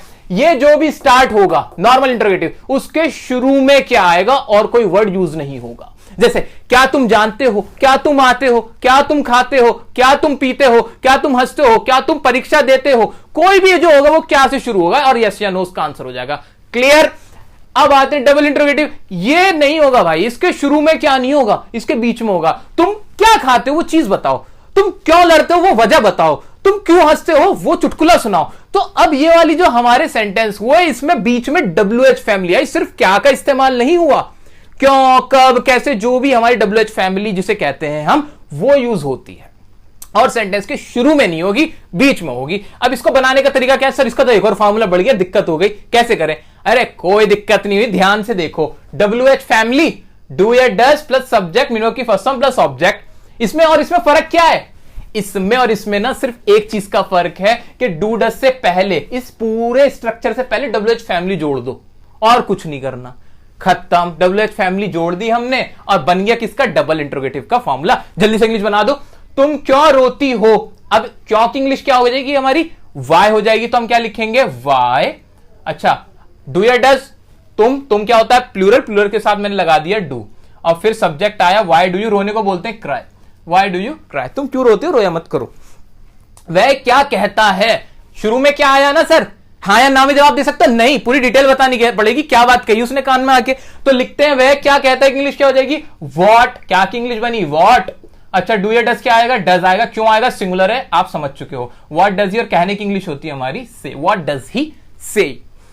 हम कहां जाते हैं, अच्छा सब में देखो, देखो ती है, ता है, ते हैं, सब देखो, दिमाग में वजह ढूंढते रहो कि प्रेजेंट डेफिनेट क्यों है। हम कहां जाते, कहां की इंग्लिश क्या हो जाएगी, वेयर। सर राइटिंग ना इतनी अच्छी आ रही है कि मुझे कुछ समझ नहीं आ रहा, इसलिए थोड़ा सा मैं यहां से लिखूंगा, वेयर। और हम की क्या आएगी इंग्लिश, डू हो जाएगी यहां पे, क्योंकि हम प्लूरल है इसलिए डू होगी, वेयर डू वी। और जाने की इंग्लिश क्या हो जाएगी, go, where do we go, where do we go, हम कहां जाते हैं। तो ये खत्म हुए हमारा प्रेजेंट इंडेफिनिट के सारे इंटरोगेटिव, डबल इंटरोगेटिव, जो भी इसका अगला पिछला था, सारा हमने अच्छे से समझ लिया है। अब कोई भी सेंटेंस, पूरी दुनिया में कोई भी सेंटेंस जो आपके माइंड में आ सकता है, अगर वो प्रेजेंट इंडेफिनिट है, तो आपको उसकी इंग्लिश बनाने से कोई नहीं रोक सकता। सब समझ लिया है हमने, ओके। तो अब बात करेंगे प्रेजेंट कंटिन्यूअस टेंस की। दोस्तों हम टेंस पढ़ रहे हैं, और गाइस अब हम प्रेजेंट कंटिन्यूअस टेंस पढ़ रहे हैं। मैं आपसे बात कर रहा हूं, आप मुझे देख रहे हो, सर ये क्या कह रहे हो। जी हां, ये रहे हो, रही हो, रहे हो, ये जितने भी हैं ये बता रहे हैं कि प्रेजेंट में कोई काम चल रहा है। और प्रेजेंट में जब भी कोई काम चल रहा हो, या मैं कह सकता हूं कि काम जब भी चल रहा हो, तो आपको करनी है दिल की बात। वो कैसे होगी जी, वो ऐसे होगी कि आप जब भी कंटिन्यूअस देखो, कोई भी टेंस हो, प्रेजेंट का, पास्ट का, फ्यूचर का, अगर वो चल रहा है, काम को चलते हुए दिखाने के लिए, तो हम क्या करते हैं, मेन वर्ब की फॉर्म लगाते हैं फर्स्ट, और उसके साथ लगा देते हैं आईएनजी, क्योंकि वो होती है उस सेंटेंस की दिल की धड़कन। अगर आप आईएनजी नहीं लगा रहे हो तो आप उसकी धड़कन रोक दोगे। तो याद रखना, अगर कंटिन्यूटी होगी तो हम लगाएंगे आईएनजी। एग्जांपल्स के साथ आप समझेंगे स्ट्रक्चर्स को। तो अफर्मेटिव अगर हो, प्रेजेंट कंटिन्यूअस टेंस का अगर अफर्मेटिव हो, तो हमें क्या करना है वो देखते हैं। अच्छा, एक हिंदी में रटने वाली पहचान तो आप वही कर सकते हो कि आखिर में आवाज आएगी रहा है, रही है, रहे हैं, हम पहले ही समझ चुके हैं। और वैसे समझने के लिए ये देख लो कि कोई भी अगर प्रेजेंट में काम चल रहा हो तो उसमें आप ये रूल लगाओगे। सिंपल है, इसके अंदर ज्यादा लंबी चौड़ी बातें नहीं है। तो सबसे पहले अफर्मेटिव का बनाते वक्त सब्जेक्ट ही रखेंगे, हम जानते हैं। उसके बाद हेल्पिंग वर्ब आएगी। अच्छा, इंडेफिनिट में याद करो, देखो उसमें थोड़ा फर्क था। प्रेजेंट इंडेफिनिट के अफर्मेटिव में हेल्पिंग वर्ब नहीं आती। प्रेजेंट इंडेफिनिट के अफर्मेटिव और पास्ट इंडेफिनिट के अफर्मेटिव को छोड़ के अफर्मेटिव किसी का भी होगा तो ऐसे ही होगा, सब्जेक्ट और उसके बाद आएगी उसकी हेल्पिंग वर्ब। चलिए ये तो एडवांस बात थी, अभी हम आ जाते हैं बेसिक्स पे। सब्जेक्ट, उसके बाद रखेंगे इज एम आर, उसकी हेल्पिंग वर्ब, फिर लगाएंगे ये दिल की धड़कन, मेन वर्ब की फर्स्ट फॉर्म प्लस आईएनजी। ठीक है, तो इसको मैं यहां इससे जोड़ देता हूं ताकि आप थोड़ा सा समझ पाओ। ठीक है, तो यहां ये आ जाएगा मेन वर्ब की फर्स्ट फॉर्म प्लस आईएनजी, और उसके बाद सबके आखिर में ही आता है ऑब्जेक्ट। ठीक है, तो ये तो अफर्मेटिव का था। जल्दी से इसके एग्जांपल करके इसको भी हम सीख लेते हैं। अच्छा, मैं आ रहा हूं, मैं अभी प्रेजेंट में टाइम में अभी आ रहा हूं, तो इसके लिए क्या स्ट्रक्चर लगाऊं? सिंपल है, सब्जेक्ट रखूं, मैं का क्या बनाऊंगा? मैं का हो जाएगा आई के साथ हमने पढ़ा के एम आ जाएगा, और इसके अंदर वर्ब क्या है? कम, और साथ में क्या लगेगा? I N G, I am coming. अच्छा, ये तो छोटा सा सेंटेंस था। अब मेरी दिक्कत ये है, मैं आपको बहुत लंबे लंबे सेंटेंस यहां अभी नहीं करा सकता। फिर आप पूछोगे सर यहाँ टू कैसा आया, या यहां ये कैसा आया, वो कैसे आया, और आप उसमें फंस जाओगे। तो अब ये छोटे जरूर करा रहे हैं हम, लेकिन आपको याद रखना है सेंटेंस कितना ही बड़ा हो, रूल यही लगेगा। तो शॉर्ट में समझते हैं हम। अब जैसे आई एम कमिंग था, अगर मैं बोलूं कि मैं दिल्ली से आ रहा हूं, तो मैं ये भी कर सकता हूं आई एम कमिंग फ्रॉम दिल्ली। जब मैं घर से आ रहा हूं, आई एम कमिंग फ्रॉम होम। अगर मैं स्कूल से आ रहा हूं, तो कोई भी अकॉर्डिंगली आप चेंज कर सकते हो। लास्ट में क्या आ रहा है वो मैटर नहीं करता, वो हमारा ऑब्जेक्ट है, एज इट इज उसकी इंग्लिश बना देना। ठीक है, रूल यही रहेगा आपका। अगला है हमारा, वह एग्जाम की तैयारी कर रही है। बड़ा अच्छा सेंटेंस है, प्रैक्टिकल सेंटेंस है, इसको बनाते हैं। आओ जल्दी से। रही है लास्ट में आया, प्रेजेंट कंटिन्यूअस है, लगाओ फॉर्मूला सब्जेक्ट। वह की इंग्लिश क्या हो जाएगी? ही लिख दूं? हाँ जी, ही लिख दो। अरे क्यों लिख दूं, लड़की है, शी लिख दो। तो शी हो गया, शी के साथ इज लगा दूं? लगा दो, सिंगुलर्स के साथ इज आता है। अच्छा, उसके बाद वर्ब क्या इसके अंदर? तैयारी करना, एग्जाम की तैयारी करना, उसके लिए आ जाएगा प्रिपेयरिंग। ठीक है, शी इज प्रिपेयरिंग, आईएनजी लगाए, दिल की धड़कन, मैं दिल बना देता हूं ताकि याद रहे आपको इन सबके आगे। She is preparing for exam. ठीक है, ठीक है, ये भी हमारा हो गया। She is preparing for examination. तुम हमारे बारे में सोच रहे हो लास्ट में आया, प्रेजेंट में कोई काम चल रहा है, बनाते हैं इसको भी। तुम की इंग्लिश हो जाएगी यू, यू प्लूरल होता है, प्लूरल्स के साथ क्या आ जाएगा? आर आएगा, you are.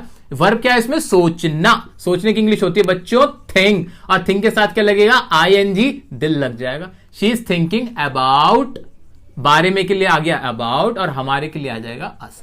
She is thinking, you are thinking about us, sorry, you are thinking about us. Okay, so ये हमने अफर्मेटिव देखे। अब बारी आती है नेगेटिव की।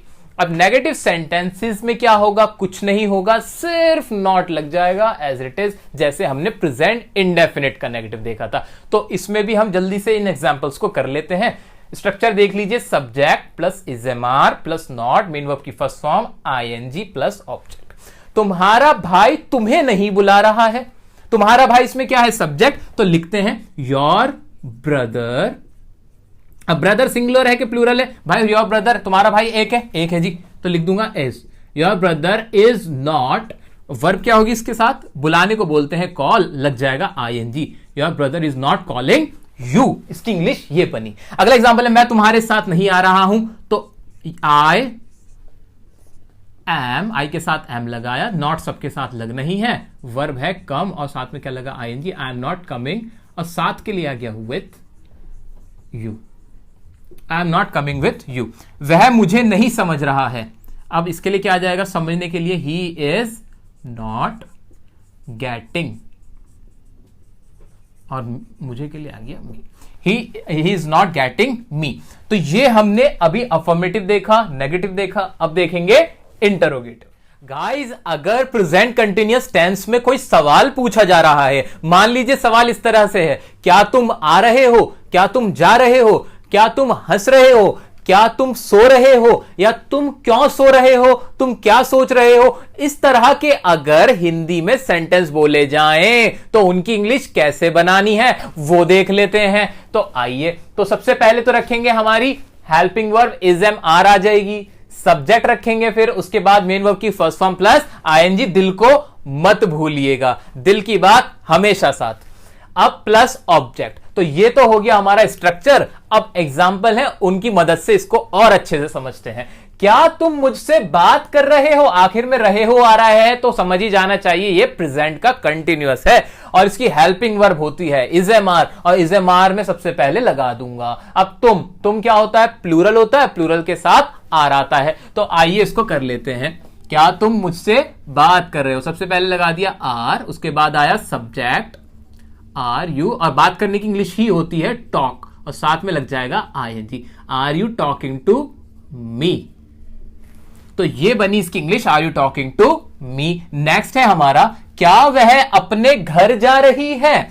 इसमें वह को देख के दिमाग में आया, वह होता है सिंगुलर, सिंगुलर के साथ लगा दूंगा मैं इज शी गोइंग टू, उसके घर के लिए क्या आ जाएगा? Her home. अपना घर यानी उसका घर, is she going to her home, ये भी हो गया। अगला है हमारा, क्या तुम अपना बर्थडे मना रहे हो? पूछ रहे हैं भाई बर्थडे मना रहे हो कि नहीं, तो क्या आ जाएगा? आर यू, मनाना कोई त्योहार मनाना हो, बर्थडे मनाना, उसके लिए आता है celebrate. Are you celebrating your birthday? तो ये तो हमने कुछ एग्जांपल्स देखे। बाकी दुनिया का कोई भी सेंटेंस आप बनाना चाहो किसी भी वर्ब का इस्तेमाल करते हुए, प्रेजेंट कंटीन्यूअस टेंस के रूल यही रहेंगे, आपका आंसर अकॉर्डिंगली यही रहेगा। घबराने की जरूरत बिल्कुल नहीं है। ये जो स्ट्रक्चर हम करवा रहे हैं उसको आप कहीं नोट कर लो और बहुत साफ साफ नोट करके उसे लिख लो। फिलहाल इतना कर लो, जब ये सारे आप स्ट्रक्चर्स नोट कर लोगे तो उसके बाद जब इन्हें कभी भी लेके बैठोगे ना, आप कुछ चुटकियों में समझ जाओगे, आपकी रिवीजन खुद हो जाने वाली है। तो इनको नोट कर लो, बहुत आराम से देख रहे हैं हम, जल्दबाजी नहीं करनी है हमें, कॉन्सेप्चुअल चलते हैं। अब आते हैं डबल इंटरोगेटिव। डबल इंटरोगेटिव में क्या है? कुछ भी नहीं, बस इज एम आर से पहले WH फैमिली लगानी है, वही करते हैं। आओ जल्दी से, तुम आज रात कहां जा रहे हो? तो क्या आ जाएगा? वेयर। कहां की इंग्लिश हुई? वेयर। और फिर वही बाकी का तो ये ऊपर वाला ही आ जाएगा, वेयर। इज एम आर में से लगाया are, where are you going, और आज रात के लिए आ गया टुनाइट। मैं तो कहीं नहीं जा रहा आज रात। आपका पता नहीं वह मुझसे बात क्यों नहीं कर रहा है? क्यों नहीं कर रहे हो आप बात? तो इसके लिए क्या हो जाएगा? वाई। क्यों की इंग्लिश बनती है वाई, WH फैमिली आपको लगा देना है, वाई। फिर क्या है? वह मुझसे, तो सब्जेक्ट सिंगुलर है हमारा, हम लिखेंगे is. Why is he not, बात करने की इंग्लिश हुई टॉक, ING लगेगा टू मी। ओके, नेक्स्ट है हमारा, तुम कौन सा फोन यूज कर रहे हो? जरा बताओ तो हमें। तो उसके लिए क्या आ जाएगा? कौन सा के लिए आ जाएगा? विच, और विच जब लगता है तो ऑब्जेक्ट भी साथ में आ जाता है। Which phone are you using?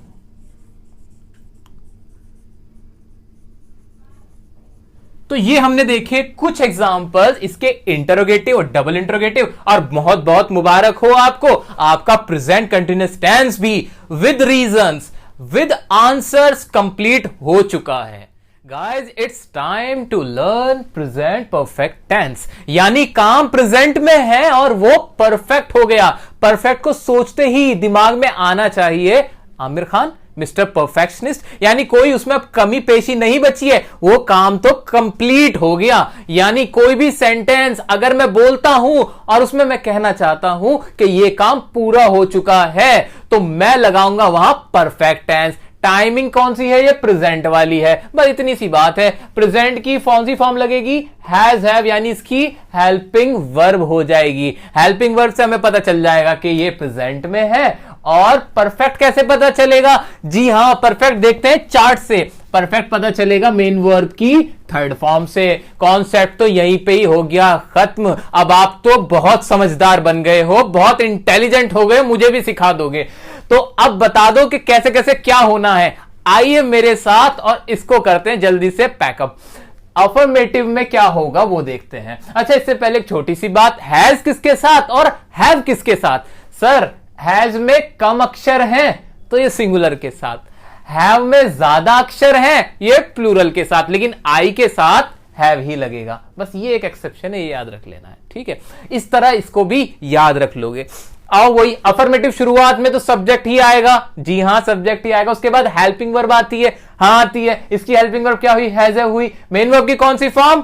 Third form यहां से आ गई, और लास्ट में ऑब्जेक्ट आता है। एग्जाम्पल करते हैं जल्दी से। मैं खाना खा चुका हूं। अच्छा, हिंदी में भी तो पहचान बता दो सर। हिंदी में चुका है, चुकी है, चुके हो, लिया है, दिया है, मतलब ऐसा ये जो कुछ फॉर्म्स हैं, ये जो मैंने आपको हिंदी में बताई हैं, असल में तो आपको सर यही देखना पड़ेगा कि काम पूरा हो जाए। आप कहना अगर ये चाहते हो कि मैंने ये पर्टिकुलर काम, ये कोई भी वर्ब मैंने कंप्लीट कर ली है, जैसे मैंने कहा मैंने ताजमहल देखा हुआ है, तो यानी वो काम मैंने पूरा किया हुआ है। मैंने जैसे पानी पी लिया है, तो पानी पी लिया सर, वो काम पूरा हो गया है, तो वो दिमाग में रखना। तो रटने की कोई, ये इनिशियल स्टेज के लिए हम लोग बात कर रहे हैं, अदरवाइज जरूरत नहीं है। तो मैं खाना खा चुका हूं, यानी खाने खाने का काम कंप्लीट कर लिया है, वो रटने वाली बात आ गई, चुका हूं लास्ट में आ रहा है। बनाते हैं इसको। आइए, मैं के लिए क्या आ जाएगा, आई के साथ मैंने लगा दिया हैव, क्योंकि आई के साथ हैव आता है। और फिर क्या है, वर्ब है। खाना खाने को इंग्लिश में बोलते हैं ईट, सेकंड फॉर्म होती है एट, थर्ड फॉर्म होती है eaten. I have eaten the food. ये बन गया जी मेरा सेंटेंस, इंग्लिश बन गई।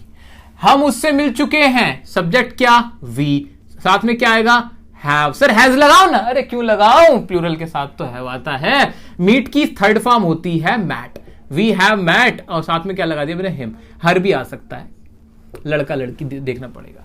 वह तुमसे मिल चुका है, वो पहले मिला हुआ है आपसे, तो यानी वो काम हो चुका है पूरा। तो वह तुमसे मिल चुका है, तो इसके लिए क्या आ जाएगा, लड़का है तो क्या आएगा, ही हैज मैट यू। ये कुछ एग्जांपल्स हमने कर लिए। इसके नेगेटिव पे आ जाते हैं। नेगेटिव में और इसमें फर्क क्या होगा, आप खुद सोचो दिमाग से, नेगेटिव में और इसमें फर्क क्या होगा।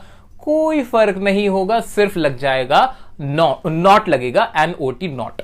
तो अब ये दो एग्जाम्पल मैंने आपके लिए दे दिए, ये मैं नहीं करूंगा, ये आप मुझे करके बताओगे। कुछ नहीं करना है, हैजर के बाद बस नॉट लगा देना। आपकी हिंट के लिए वर्ब की फॉर्म बता देता हूं।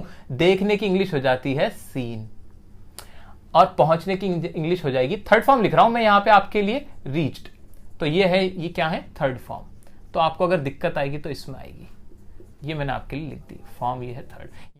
दोस्तों इसका इंटरोगेटिव और देख लेते हैं। इंटरोगेटिव में भी क्या होगा, अब आप तो खुद बनाओगे स्ट्रक्चर, क्योंकि आप जानते हो कि कैसे बनना है। इंटरोगेटिव है तो सबसे पहले दिमाग में क्या आया कि शुरुआत में क्या आनी चाहिए, उसकी हेल्पिंग वर्ब। हाँ जी, हेल्पिंग वर्ब रख दी क्या, हाँ रख दी जी, हैव आ गया। सब्जेक्ट लगाना होता है, उसके बाद सब्जेक्ट रखा, हाँ सब्जेक्ट रखा। सब्जेक्ट के बाद फिर क्या लगती है, मेन वर्ब लगती है, हाँ मेन वर्ब लगती है। लेकिन क्योंकि ये परफेक्ट है, इसके लिए लगा दो फॉर्म थर्ड, लगा दी थर्ड। लास्ट में ऑब्जेक्ट आता है, रख दिया, हाँ जी रख दिया ऑब्जेक्ट, बन गया स्ट्रक्चर। रटा तो है ही नहीं। ठीक है, अब इसके कुछ एग्जांपल देखते हैं, जल्दी से उसकी इंग्लिश भी बना देते हैं। एग्जांपल क्या है, क्या तुम मैच जीत चुके हो, क्या तुम मैच जीत चुके हो, यानी मैच जीतने का काम खत्म हो गया है। तो बनाएंगे इसकी। तो सबसे पहले तो सब्जेक्ट क्या है, यू, इसके लिए क्या आ जाएगा, हैव, फिर आ जाएगा सब्जेक्ट, और जीतने की इंग्लिश होती है विन, वॉन, तो हैव यू वॉन, और लास्ट में क्या आ जाएगा, object, have you won the match. अच्छा, अगला एग्जांपल है, क्या तुमने काम कर लिया है, जो आप काम कर रहे थे, जो काम करते हो, वो काम क्या आपने पूरा कर लिया है, प्रेजेंट में पहले से चल रहा था और आपने फिनिश कर लिया है। तो हम बोलेंगे, अच्छा यहां वर्ड कीवर्ड है। याद रखना कि जो परफेक्ट होगा ना, ये है की आवाज निकलेगी, क्योंकि प्रेजेंट का परफेक्ट होगा। अगर था की आवाज निकली फिर वो प्रेजेंट का नहीं होगा। ये हमें माइंड में रखना है। जितने भी प्रेजेंट टेंस होंगे उनकी आवाज, हिंदी की अगर मैं बात करूं तो है में आएगी, है, हूं, हो। ये बहुत जनरल बात है, साधारण। अगर आप इस पे गौर नहीं करोगे तो दिक्कत में आ जाओगे। ठीक है, तो अब इसकी इंग्लिश क्या होगी, क्या तुमने काम कर लिया, शुरू में तो हैव ही आएगा, हैव यू, और करने की इंग्लिश होती है डू, और थर्ड फॉर्म होती है done, have you done the work. Sir ये भी हो गया। अब कोई भी एग्जांपल आपकी मर्जी से आप उसकी हिंदी लिखो और इंग्लिश बना दो, कोई टेंशन वाली बात ही नहीं है। अच्छा, इसके डबल इंटरोगेटिव होंगे, बिल्कुल होंगे, क्यों नहीं होंगे। डबल इंटरोगेटिव में क्या चेंज होगा, सर कोई चेंज नहीं होने वाला। डबल इंटरोगेटिव में हम बस क्या करने वाले हैं कि स्ट्रक्चर जो है ये हमारा ये वाला, उससे पहले हम लिखने वाले हैं WH फैमिली, जो हम करते भी हैं, लगा दो WH फैमिली। अच्छा, अपनी कॉपीज में आप अलग अलग ही लिखना, ये तो मैंने अपनी सुविधा के लिए, यहां थोड़ा सा मैं सेल्फिश हो रहा हूं, अपनी सुविधा के लिए कि दोबारा ना लिखना पड़े, मैं यहां से इसको रब करके लिख रहा हूं, आप अलग अलग लिखोगे। अच्छा, और एग्जांपल में क्या हो जाएगा, शुरू में क्या नहीं आएगा और क्या कहां पर आएगा, क्या तुम मैच जीत चुके हो, हम कह देंगे तुम कब, हमने इसको बना दिया कब, तुम कब मैच जीत चुके हो। क्या तुमने काम कर लिया को हमने कह दिया तुमने काम कैसे कर लिया है। ये तो मैंने अपने अकॉर्डिंग सेंटेंस बनाया, आप भी अपनी मर्जी का कोई भी सेंटेंस, जी हां, रूल लगाओ और बना लो ना। अब तो आप मालिक हो गए, आप राजा बन गए हो, आपको सब पता चल गया है कि कैसे करना है। अब इंग्लिश में डर नहीं लगना चाहिए, बिल्कुल नहीं। अब तो पढ़ा सकते हो। तुमने अब ये बनाया हमने, तुमने काम कैसे कर लिया। अब इसकी इंग्लिश में क्या फर्क आ जाएगा, कोई फर्क आएगा। देखो जादू, जादू कुछ नहीं करूंगा मैं क्या कर दूंगा, कब की इंग्लिश क्या होती है, वैन। मैंने इसके आगे बस वैन जोड़ दिया। चलो लो साफ साफ लिख देते हैं, यहां पे लिख देंगे वैन, बस। जादू, इसमें क्या करूंगा, पूरा मिटाऊं, मैं तो नहीं मिटा रहा। तुमने काम कैसे कर लिया को मैं कर दूंगा हाउ, बस। ये तो फर्क है। तो ये बन गए हमारे डबल इंटरोगेटिव। तो ये डबल इंटरोगेटिव का स्ट्रक्चर था, और इस तरह ये करते हुए हमने बहुत ही शानदार तरीके से प्रेजेंट परफेक्ट टेंस को भी परफेक्टली खत्म कर लिया है। अब बारी आई है प्रेजेंट परफेक्ट कंटिन्यूअस टेंस की, जिसके बारे में हमने कहा था कि ये खाम में टेंस को बढ़ा देने वाली बात है। इसके टाइप का कोई खास रेलेवेंस नहीं है, इस्तेमाल करने में भी काफी कम इस्तेमाल होता है ये टेंस, लेकिन इस्तेमाल होता है, ये इंपॉर्टेंट है। तो हमें सब कुछ पढ़ना है और बहुत अच्छे से पढ़ना है। तो प्रेजेंट परफेक्ट कंटिन्यूअस कंफ्यूज करने के लिए बहुत बढ़िया ये टेंस है, क्योंकि इसके नाम में दोनों ही आ जाते हैं, परफेक्ट भी और कंटिन्यूअस भी। अब सर हम क्या समझें इसको, तो आप ये समझें कि ये जो कंटिन्यूअस टेंस है जो कि परफेक्ट है, इसको लिख भी लो कि ये कौन सा टेंस है, कंटिन्यूअस है जो कि परफेक्ट है। इसका मतलब क्या हुआ, इसका मतलब यह हुआ कि जो इसकी कंटिन्यूटी है ना, ये जो दिल की धड़कन चल रही है, तक धक धक धक ये जो हो रहा है, वो एक सिस्टमैटिक मैनर में हो रहा है, यानी हमें मालूम है कि ये कब से चल रही है। तो इसलिए इसका नाम दे रखा है प्रेजेंट परफेक्ट कंटिन्यूअस टेंस, कि हमें मालूम है कि ये काम कब से चल रहा है, इसकी टाइमिंग हमें पता है। मैंने आपके सामने एक एग्जांपल रखा कि मैं आपको पढ़ा रहा हूं, ये कौन सा टेंस है। आपने जैसे ही देखा समझ में आया और एकदम आपने फटाक आंसर दिया कि ये तो टेंस है प्रेजेंट कंटिन्यूअस। ओके, मैंने कहा वेरी गुड। मैंने आपसे फिर कहा कि अब एक और एग्जांपल सुनो। मैंने आपसे कहा कि मैं 10 साल से पढ़ा रहा हूं, अब ये कौन सा टेंस है। आपने फिर जोश के साथ कहा सर ये है प्रेजेंट कंटिन्यूअस टेंस। मैंने कहा गलत जवाब, आप फंस गए।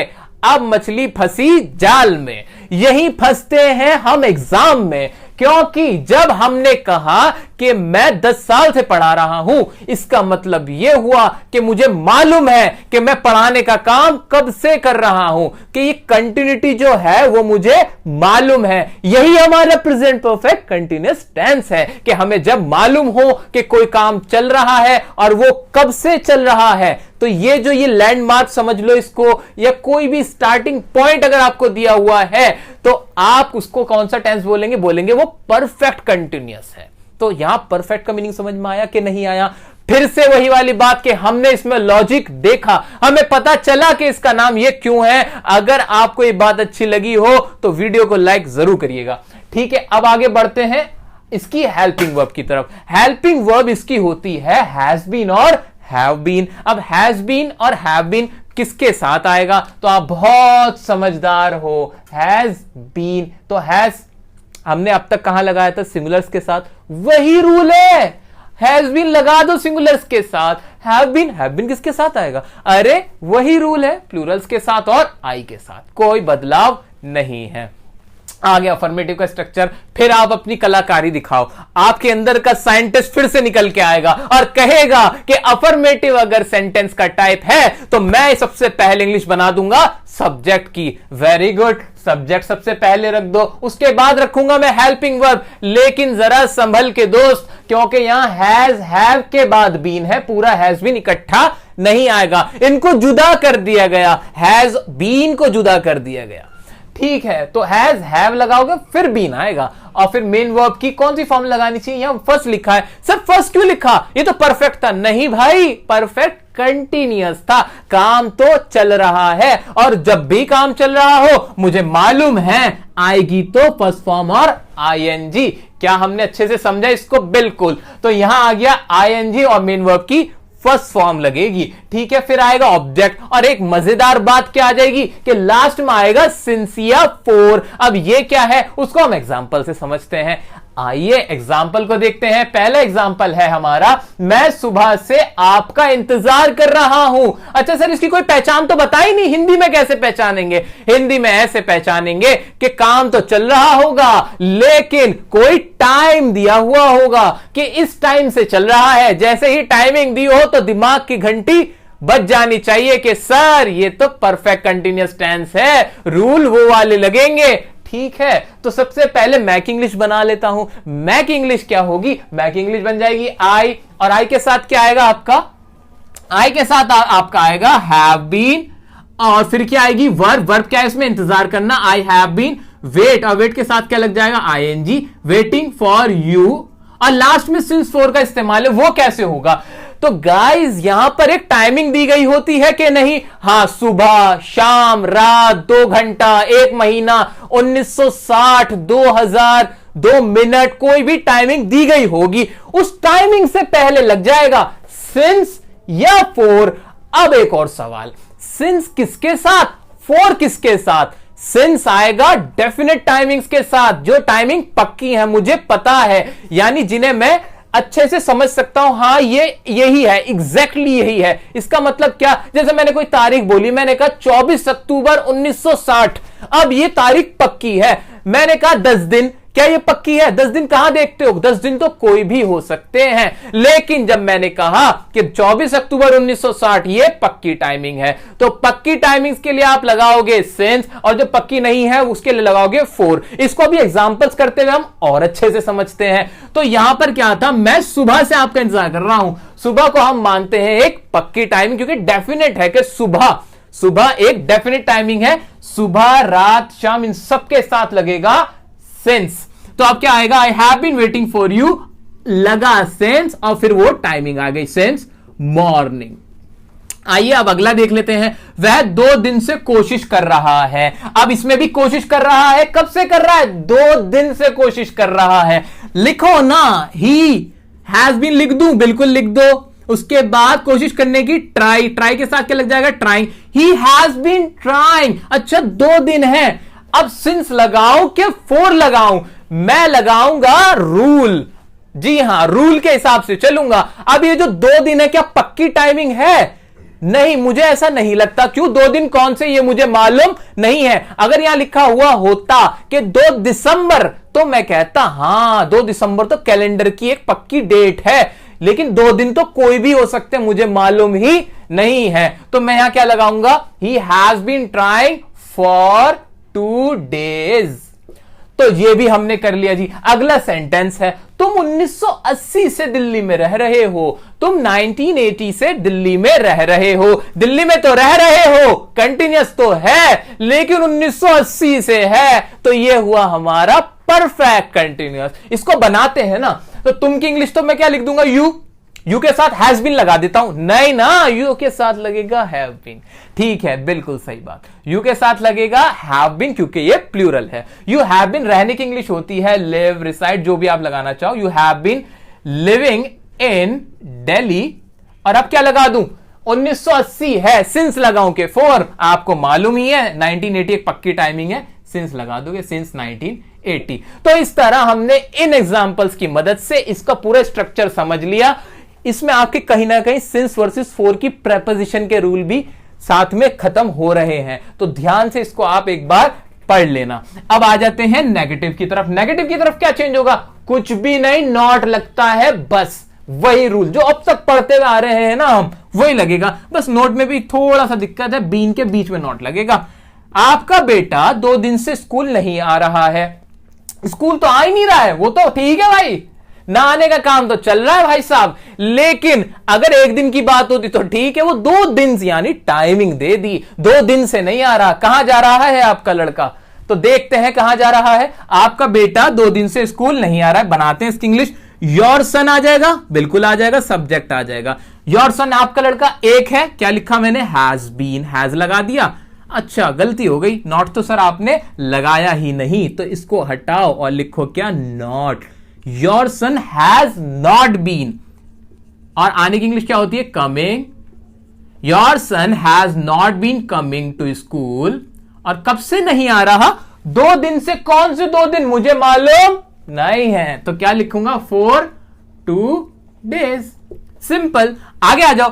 प्रियंका शाम से अपना लेसन याद कर रही है। कब से लेसन याद कर रही है सर? शाम से। शाम से याद कर रही है, उसे अब तक याद नहीं हुआ है। ठीक है, इसकी बना लेते हैं। क्या हो जाएगी इसकी इंग्लिश? यहां लिख देते हैं साफ साफ, प्रियंका, और प्रियंका सिंगुलर है तो मैंने इसलिए लगाया इसके साथ हैज नॉट बीन। याद करने की इंग्लिश होती है लर्न, और लर्न के लिए क्या लग जाता है? आईएनजी लगेगा। क्यों लग जाता है जी? क्योंकि कंटिन्यूअस है। Has not been learning her lesson. और शाम से, शाम के लिए हमने पढ़ा डेफिनेट टाइमिंग हम लगाएंगे सिंस इवनिंग। अच्छा देखो, एक बार इसको पढ़ के देखते कैसा लगता है। Priyanka has not been learning her lesson since evening. ऐसा लग रहा है कि आपने तो पता नहीं कौन सा सेंटेंस बोल दिया। यही होता है आपके साथ। कोई भी अगर आपसे ये सेंटेंस बोल देता है तो आपको लगने लगता है पता नहीं उसने कितनी हाई क्लास की इंग्लिश बोल दी, बड़ी एडवांस बोल दी, हमारे तो सर पे बाउंसर गया। सर आप भी यही बोलोगे, इसमें कुछ भी नहीं था, कुछ भी नहीं है इसके अंदर, सिंपल सी चीजें हैं। तो इसको अच्छे से समझ लो, घोट लो, पक्का कर लो और यूज करना शुरू कर दो। अच्छा, इसके इंटरोगेटिव होंगे? बिल्कुल होंगे। रूल वही वाला, वही पुराना रूल। सबसे पहले helping verb, subject, main verb, object. जी हां, सबसे पहले हैज हैव लगाया कि नहीं? लगा दिया। फिर लेकिन सब्जेक्ट लगेगा और उसके बाद बीच में बीन आएगा, तो थोड़ा सा डिफरेंस है, लिटिल सा, वो आप देख लेना। बीन प्लस मेन वर्ब की फर्स्ट फॉर्म वही आईएनजी रहेगी, ऑब्जेक्ट प्लस सिंस। एग्जांपल के साथ समझेंगे। क्या तुम 10 साल से यहां काम कर रहे हो? 10 साल, दिमाग में घंटी बजनी चाहिए। क्यों? ये यहां पे 10 साल एक टाइमिंग आ गई, इसलिए हम बोलेंगे कि ये कौन सा कंटिन्यूअस है? परफेक्ट कंटिन्यूअस है। इसकी इंग्लिश बनाते हैं। शुरू में ही क्या आ गया? यानी नॉर्मल इंटरोगेटिव है। तो अब इसके आगे हम सबसे पहले लिखेंगे have you been working here, और 10 साल के लिए क्या लगा दूं? सिंस लगा दूं क्या? नहीं सर, सिंस नहीं आएगा, यहां आएगा 4। क्यों आएगा? क्योंकि 10 साल पक्की टाइमिंग नहीं है, और पक्की टाइमिंग के लिए हम क्या लगाते हैं? 4। अच्छा, मेरा आपसे एक सवाल, अगर यहां पर 10 साल ना होता और यहां होता 10 जनवरी, तो क्या 4 लगा रहता? अगर हमारे क्वेश्चन में 10 साल की जगह लिखा होता 10 जनवरी, 10 साल की जगह लिखा होता 10 जनवरी, तो क्या सेंटेंस यही बना रहता?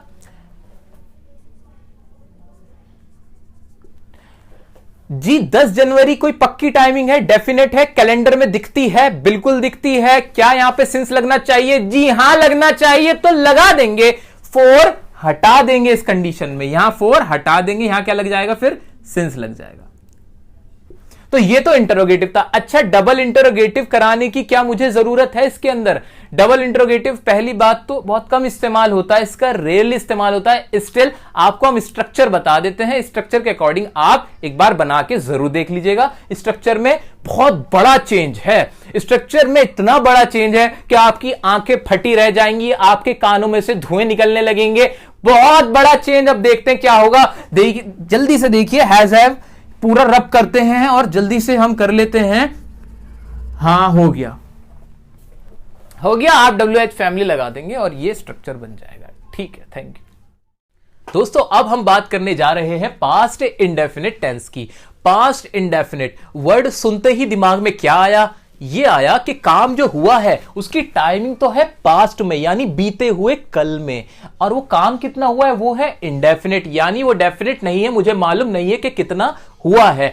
आमतौर पर पास्ट इंडेफिनिट टेंस के अंदर हम वो बातें करते हैं कि जो हमने पास्ट में कोई काम किया उसे हम अब बता देते हैं। ये वाली जो बातें होंगे, ये वाले जो सेंटेंसेस होंगे, वो बनते हैं पास्ट इंडेफिनिट टेंस में। अच्छा, इसके और आगे बात करने से पहले मैं आपको एक बात पे ध्यान दिलाना चाहूंगा कि इसके अंदर जो फॉर्म यूज होती है वो होती है सेकंड फॉर्म ऑफ वर्ब।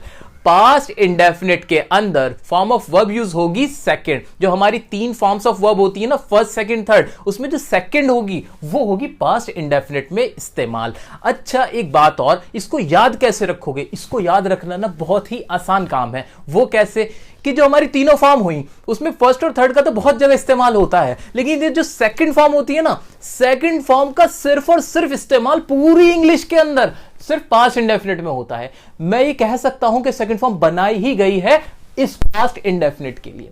तो ये याद रखना बहुत आसान काम है, बहुत स्पेशल टेंस है। अच्छा इसकी बात करते हैं कि इसका इस्तेमाल कितना होता है। पास्ट इंडेफिनिट का बहुत ज्यादा इस्तेमाल होता है। कैसे? क्योंकि हम लोगों की टेंडेंसी होती है, ह्यूमन बींग्स की एक आदत होती है कि हम लोग बात करते हैं पुरानी, पिछली, मैंने ये किया, मैंने वो किया, मैं वहां गया, मैं ये घूमा, ये वो, जितनी भी आप अपनी बातें बताते हो, घटनाएं बताते हो, वो सब किस में बताते हो? आप पास्ट इंडेफिनिट में ही बताते हो। तो इसका इस्तेमाल बहुत ही ज्यादा होता है, तो इसको बहुत अच्छे से पढ़ना है हमें।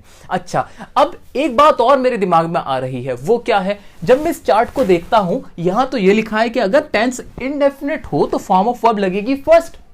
आप समझ पा रहे हैं मैं क्या कह रहा हूं? मैं कहना ये चाहता हूं कि हमने तो ये पढ़ा है कि अगर कोई भी टेंस है वो इंडेफिनिट है तो उसके साथ फॉर्म तो लगेगी वर्ब की, मेन वर्ब की फर्स्ट। लेकिन पास्ट इंडेफिनिट में सेकंड फॉर्म कैसे आ गई? इसका जवाब ये है कि सिर्फ यही एक टेंस है, ये ही एक टेंस है जिसके अंदर एक एक्सेप्शन है कि इंडेफिनिट तो है लेकिन फॉर्म लगेगी सेकंड। तो हमने ये पढ़ा कि ये एक एक्सेप्शन है, इस रूल का सिर्फ एक एक्सेप्शन है, वो है ये हमारा क्या? Past indefinite tense. अच्छा एक्सेप्शन याद कैसे होगी? अरे याद करने की जरूरत ही नहीं पड़ेगी, क्योंकि मैंने बोला तो आपसे कि वर्ब की सेकंड फॉर्म सिर्फ और सिर्फ पास्ट इंडेफिनिट में इस्तेमाल की जाएगी। ओके अब आगे बात करते हैं इसकी। पास्ट इंडेफिनिट की हिंदी में कैसे पहचान याद रखोगे? हिंदी में पहचान इसकी होती है कि कोई भी सेंटेंस जब हम हिंदी में बोलते हैं तो उसके आखिर में आवाज आती है आ, ई, ए, ओ, ता था, ती थी, ते थे, इन पे खत्म होता है। ये तो हो गई रटने वाली बात। नॉर्मली मैंने बोला है कि कोई भी आपने घटना बताई कि ऐसा हुआ, मैं वहां गया, मैंने ये किया, मैंने वो किया, मैंने खाना खाया, हम उससे मिले, इस तरह की जो भी घटनाएं होती हैं, इवेंट्स होते हैं जो घट चुके होते हैं पास्ट में, उसको हम बताते हैं पास्ट इंडेफिनिट टेंस में। आइए एग्जांपल्स की मदद से हम इसको और अच्छे से समझते हैं। इसका अफर्मेटिव सबसे पहले देखेंगे। अफर्मेटिव का क्या स्ट्रक्चर होगा? अफर्मेटिव का अब तक आप बनाना जान चुके हो स्ट्रक्चर। सबसे पहले तो सब्जेक्ट ही आएगा, हाँ जी सब्जेक्ट ही आएगा। अच्छा फिर मेन वर्ब की सेकंड फॉर्म, ये भी अब समझ में आ चुका है, हमने पढ़ा है कि पास्ट में सेकंड फॉर्म लगती है। अच्छा इसमें और प्रेजेंट इंडेफिनिट में कुछ सिमिलैरिटी आपको नजर आ रही है? हाँ एक सिमिलैरिटी है, प्रेजेंट इंडेफिनिट के अफर्मेटिव में भी सब्जेक्ट के बाद कोई हेल्पिंग वर्ब नहीं थी। हाँ इसके अंदर भी कोई हेल्पिंग वर्ब नहीं है। तो ये दोनों कहीं ना कहीं कुछ ना कुछ तो इनका रिश्ता जरूर है। टाइम तो अलग है, वक्त तो इनका दूसरा है, लेकिन फिर भी इनके अंदर कुछ ना कुछ सिमिलैरिटी है। बिल्कुल। तो इन दो ही टेंस में ऐसा होता है, प्रेजेंट इंडेफिनिट के अफर्मेटिव में और पास्ट इंडेफिनिट के अफर्मेटिव में, कि सब्जेक्ट के बाद हेल्पिंग वर्ब का इस्तेमाल नहीं होता। तो अच्छा तो क्या मुझे एक और पहचान समझ में आई? हाँ अगर इंग्लिश पढ़ रहा हूं मैं, मान लो मैं एक न्यूज़पेपर पढ़ रहा हूं और मुझे पहचान करनी है कि कौन से टेंस में इसकी हिंदी कैसे बनाऊं, तो उसका एक और तरीका भी निकल के आया मेरे पास। क्या? कि सब्जेक्ट हो कोई और उसके फौरन बाद, जस्ट उसके बाद में क्या हो, वर्ब की सेकंड फॉर्म हो, तो मैं समझ जाऊंगा कि इसकी हिंदी जो भी बनेगी वो पास्ट इंडेफिनिट की बनेगी, यानी उसके आखिर में आ, ई, ए, ओ, ता था, ती थी, इस तरह की आवाज निकलेगी। वो काम ऐसे होगा। तो ये मैंने आपको बताई न्यूज़पेपर या क्वेश्चंस में इंग्लिश से हिंदी कैसे बना सकते हो, उसकी ये ट्रिक थी। तो नोट कर लेना। वीडियो अगर अच्छी लग रही है तो लाइक जरूर करना दोस्तों, ठीक है। अब आगे देखेंगे, लास्ट में आ जाएगा ऑब्जेक्ट, ठीक है। तो ये तो अफर्मेटिव का स्ट्रक्चर था। अब इसके सेंटेंस की बात कर लेते हैं। सेंटेंस है वह आया, हम उससे मिले, पास्ट की बात है, हम उससे मिले, मुझे मेरे पापा ने बुलाया, मेरे पापा ने मुझे बुलाया। अच्छा अब वही पहचान जो हिंदी की रटने वाली बात ये हुई, हिंदी की ये कि देखो ये आया, आ की आवाज आई, उससे मिले, ए की आवाज आई, मुझे मेरे पापा ने बुलाया, इसमें भी आ की आवाज आई। या कोई सेंटेंस हो सकता है कि मैं आपसे मिलना चाहता था, तो उसमें ता था आवाज आ जाती, ठीक है। हम आपसे कहना चाहते थे, ते थे आवाज आ जाती। तो ये ता था, ये सब रटने वाली बात है। अगर आपको अभी इनिशियल स्टेज में दिक्कत आ रही है तो इस रटने वाली टेक्निक को भी आप अपना सकते हो। वैसे तो मुझे समझ में आ रहा है कि पास्ट की बात हो रही है। अगर यहां पर है हो जाता, अगर यहां पे हूं हो जाता या है हो जाता, अगर कोई ऐसा होता जिसको जो प्रेजेंट की पहचान होता, क्योंकि है, हूं, है, हो, ये तो प्रेजेंट की बात करते हैं, चलते हुए वक्त की बात करते हैं, प्रेजेंट टाइम में हम हैं। लेकिन यहां पर अगर ये ना हो तो ये पास्ट इंडेफिनिट होगा, पास्ट की बात होगी। तो प्रेजेंट परफेक्ट टेंस में हमेशा है, हूं, होगा। मैं कंपैरिजन क्यों करा रहा हूं आपको, इसलिए करा रहा हूं कि कोई भी डाउट, एक सिंगल डाउट भी ना रहे कि सर अगर यहां होता वह आया है, अगर है लगा हुआ होता तो पास्ट कभी नहीं होगा, कभी भी नहीं होगा। कभी भी है, हूं, है, हो तो पास्ट वो हो ही नहीं सकता। ये तो सिंपल सी बात है, लॉजिकल है। सेंस ऑफ ह्यूमर लगाओगे थोड़ा सा समझ में आएगा। अच्छा, हम उससे मिले, लेकिन यहां पर कुछ नहीं हो, अगर यहां कुछ नहीं हो तो समझ जाना कि ये पास्ट की बात है और पास्ट का इंडेफिनिट है। ओके, इसको बनाने का तरीका क्या है? बहुत सिंपल है, स्ट्रक्चर रखा है। अब तो आप इतने एक्सपर्ट हो चुके हो कि आप झट से बना दोगे इसको। आओ बनाते हैं। सब्जेक्ट क्या है इसके अंदर? वह की इंग्लिश क्या हो जाएगी? वह की इंग्लिश होगी हमारी ही क्यों होगी सर? इसलिए होगी क्योंकि ही है लड़का। ओके, बनाते हैं इसको। तो यहां लिखा मैंने ही। अच्छा, सेकंड फॉर्म क्या होगी इसकी? आया कम होती है फर्स्ट फॉर्म और सेकंड फॉर्म हो जाती है केम। तो ये सेंटेंस बन गया ही केम, दैट्स इट। अगले पे आते हैं। हम उससे मिले। हम सब्जेक्ट क्या है? हम वी। मिलने की इंग्लिश क्या हो जाएगी? Meet, mat. और उससे के लिए क्या हो जाएगा? हिम या फिर हर। मैं हिम लगा देता हूं। मुझे मेरे पापा ने बुलाया। किसको बुलाया? मुझे, मेरे पापा ने। तो माय फादर सब्जेक्ट हुआ हमारा। वर्ब की सेकंड फॉर्म, वर्ब क्या है इसमें? बुलाना। बुलाने की इंग्लिश होती है कॉल और सेकंड फॉर्म हो जाएगी कॉल्ड। माय फादर, और ये लिख दिया मैंने, कॉल्ड मी। कोई भी सेंटेंस आ जाए। अब ये पॉसिबल नहीं है कि मैं आपको 50 सेंटेंस यहां पे कराऊं, लेकिन यही एक यूनिवर्सल रूल है। कोई घबराने वाली बात नहीं, बिल्कुल कॉन्फिडेंस के साथ कोई भी सेंटेंस आ जाए इसी तरह बनाना है। स्ट्रक्चर अप्लाई करो, सब्जेक्ट रखो वर्ब की साइड में, और बाकी चीजें जो भी आ जाए, जितना ही बड़ा सेंटेंस है वो लास्ट में रख दो। अब आ जाते हैं इसके नेगेटिव पे। अच्छा, नेगेटिव में क्या हो सकता है? Subject plus did plus not plus main verb की फर्स्ट फॉर्म प्लस ऑब्जेक्ट, कुछ भी नहीं करा, वही था, हेल्पिंग वर्ब थी और उसके साथ नॉट लगाया। अच्छा, लेकिन कुछ एक चीज है जो मेरे को समझनी है। वो चीज क्या है कि सर एक बात बताओ, यहां पे ये मेन वर्ब की फर्स्ट फॉर्म कैसे? आपने तो बोला था सेकंड फॉर्म इस्तेमाल होती है। हाँ, बोला तो था सेकंड फॉर्म इस्तेमाल होती है, लेकिन अब सुनो इसका आंसर। ये जो डिड लगा है, ये किसकी सेकंड फॉर्म है आप बताओ? ये तो डू की सेकंड फॉर्म है। आप जब भी वोकैब खोलोगे, फॉर्म्स ऑफ वर्ब में जाके देखोगे तो डू, डिड, डन होता है। यानी डिड क्या हुआ? ये हो गई सेकंड फॉर्म। आ गई ना सेकंड फॉर्म? आ गई सेकंड फॉर्म, क्योंकि यहां पे हमने कहा कि सेकंड फॉर्म इस्तेमाल होती है, और हां होती है। देखो प्रूफ, ये रही सेकंड फॉर्म। तो अब जब एक बार सेकंड फॉर्म लगा दी तो मेन वर्ब में सेकंड फॉर्म बार बार क्यों लगाओगे? टेंस के रूल्स पढ़ क्यों रहे हैं? पढ़ इसलिए रहे हैं ताकि हमें पहचान हो जाए कि कोई बात कैसे हो रही है, कोई काम कितना हुआ, इसलिए तो पढ़ रहे हैं। इसलिए तो नहीं पढ़ रहे हैं ना बार बार पहचान लगाते चले जाओगे। एक बार एक पहचान लगा दी, पहचान ये थी कि सेकंड फॉर्म थी, वो लग चुकी, अब बार बार लगाने की कोई जरूरत नहीं है। इस टेंस के पीछे ये जो पास्ट इंडेफिनिट है, एक आपको मजे की बात बताता हूं, अगर आप गूगल करना चाहो कर सकते हो। हुआ ये था कि हमारे मशहूर एक राइटर है, राइटर का नाम है चेतन भगत, जिन्होंने हाफ गर्लफ्रेंड मूवी की जो नॉवल है वो उन्होंने लिखा है, और भी कई सारे नॉवल उन्होंने लिखे हैं। उनसे गलती से एक मिस्टेक हुई थी ट्विटर पे। उन्होंने क्या किया था, उन्होंने ये जो डिड था, डिड लगाने के बाद यहां मेन वर्ब की सेकंड फॉर्म लगा दी थी, और उसके पीछे लोगों ने खामखामे ट्रोल करना शुरू कर दिया था, जो कि कोई भी साधारण सा व्यक्ति कर सकता है गलती, कोई ऐसी बात नहीं थी। लेकिन एक बात बता रहा हूं मैं कि यहां सबसे ज्यादा गलती होती है, आप भी करोगे, लेकिन अब वीडियो देखने के बाद मत करना। यहां पर सेकंड फॉर्म बिल्कुल नहीं आएगी, यहां लग चुकी है एक बार सेकंड फॉर्म, दोबारा नहीं आएगी। ठीक है, तो यहां बड़े बड़े लोग गलती कर सकते हैं, तो आपको यह बात दिमाग में रखनी है, आप भी बड़े लोग हो, आप गलती मत करना। आते हैं इसके कुछ एग्जाम्पल्स की तरफ। मैंने झूठ नहीं बोला, कोई बात नहीं है, सारा वही कुछ है। लास्ट की पहचान देखो, मैंने झूठ नहीं बोला, आखिर में आवाज आई आ की। पास्ट में कोई काम हुआ था झूठ बोलने का, आपने कहा वो काम मैंने नहीं किया, तो लिखो आई, इसको हम लिखेंगे आई, और फिर डिड नॉट आ जाएगा, सबके साथ डिड आएगा, टेंशन खत्म हो जाती है। यहां पे कोई और दूसरा अल्टरनेटिव है ही नहीं। आई डिड नॉट, और फिर क्या आएगा? झूठ बोलने की इंग्लिश होती है tell a lie. I did not tell a lie. उसने फिल्म नहीं देखी, पास्ट में कोई फिल्म देखने का काम था जो उसने नहीं किया, तो लिखो उसने फिल्म नहीं देखी, आखिर में ई की आवाज आ रही है। ही, ये शी भी लगा सकते थे यहां पे, ही डिड नॉट, और फिल्म देखने को बोलेंगे वॉच द फिल्म। ओके, आगे बढ़ते हैं। मिस्टर दीपक ने हमें नहीं पढ़ाया। सेंटेंस कुछ भी हो जाए, कोई सा भी आ जाए, हमें क्या दिक्कत है? कोई नाम आ जाए, दीपक आ जाए, रमेश आ जाए, सुरेश आ जाए, रवि आ जाए, हमें कोई मतलब नहीं है। वर्ब कोई सी भी आ जाए, खाना पीना, हंसना रोना नहाना, कुछ भी, हमें क्या मतलब है? स्ट्रक्चर पढ़ना है, पहचान देखनी, लगा देना, इंग्लिश बना दो, बन जाओ एक्सपर्ट। आओ, मिस्टर दीपक ने हमें नहीं पढ़ाया, तो मिस्टर दीपक सब्जेक्ट है, लगाओ।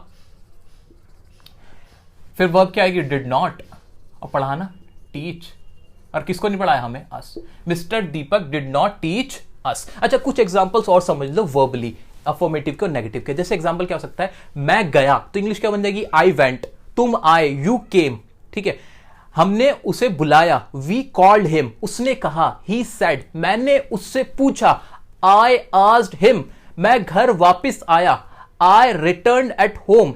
तुमने क्या कहा? व्हाट डिड यू से। हमने पूछा, वी आस्क्ड। कुछ भी, हमने खाना नहीं खाया, we did not eat the food. मैंने क्रिकेट नहीं खेला, we did not play the cricket. तो कुछ भी बना सकते हो वर्बली। अब कितने बोल सकते हो, लिखने में कितने ही लिख सकते हो।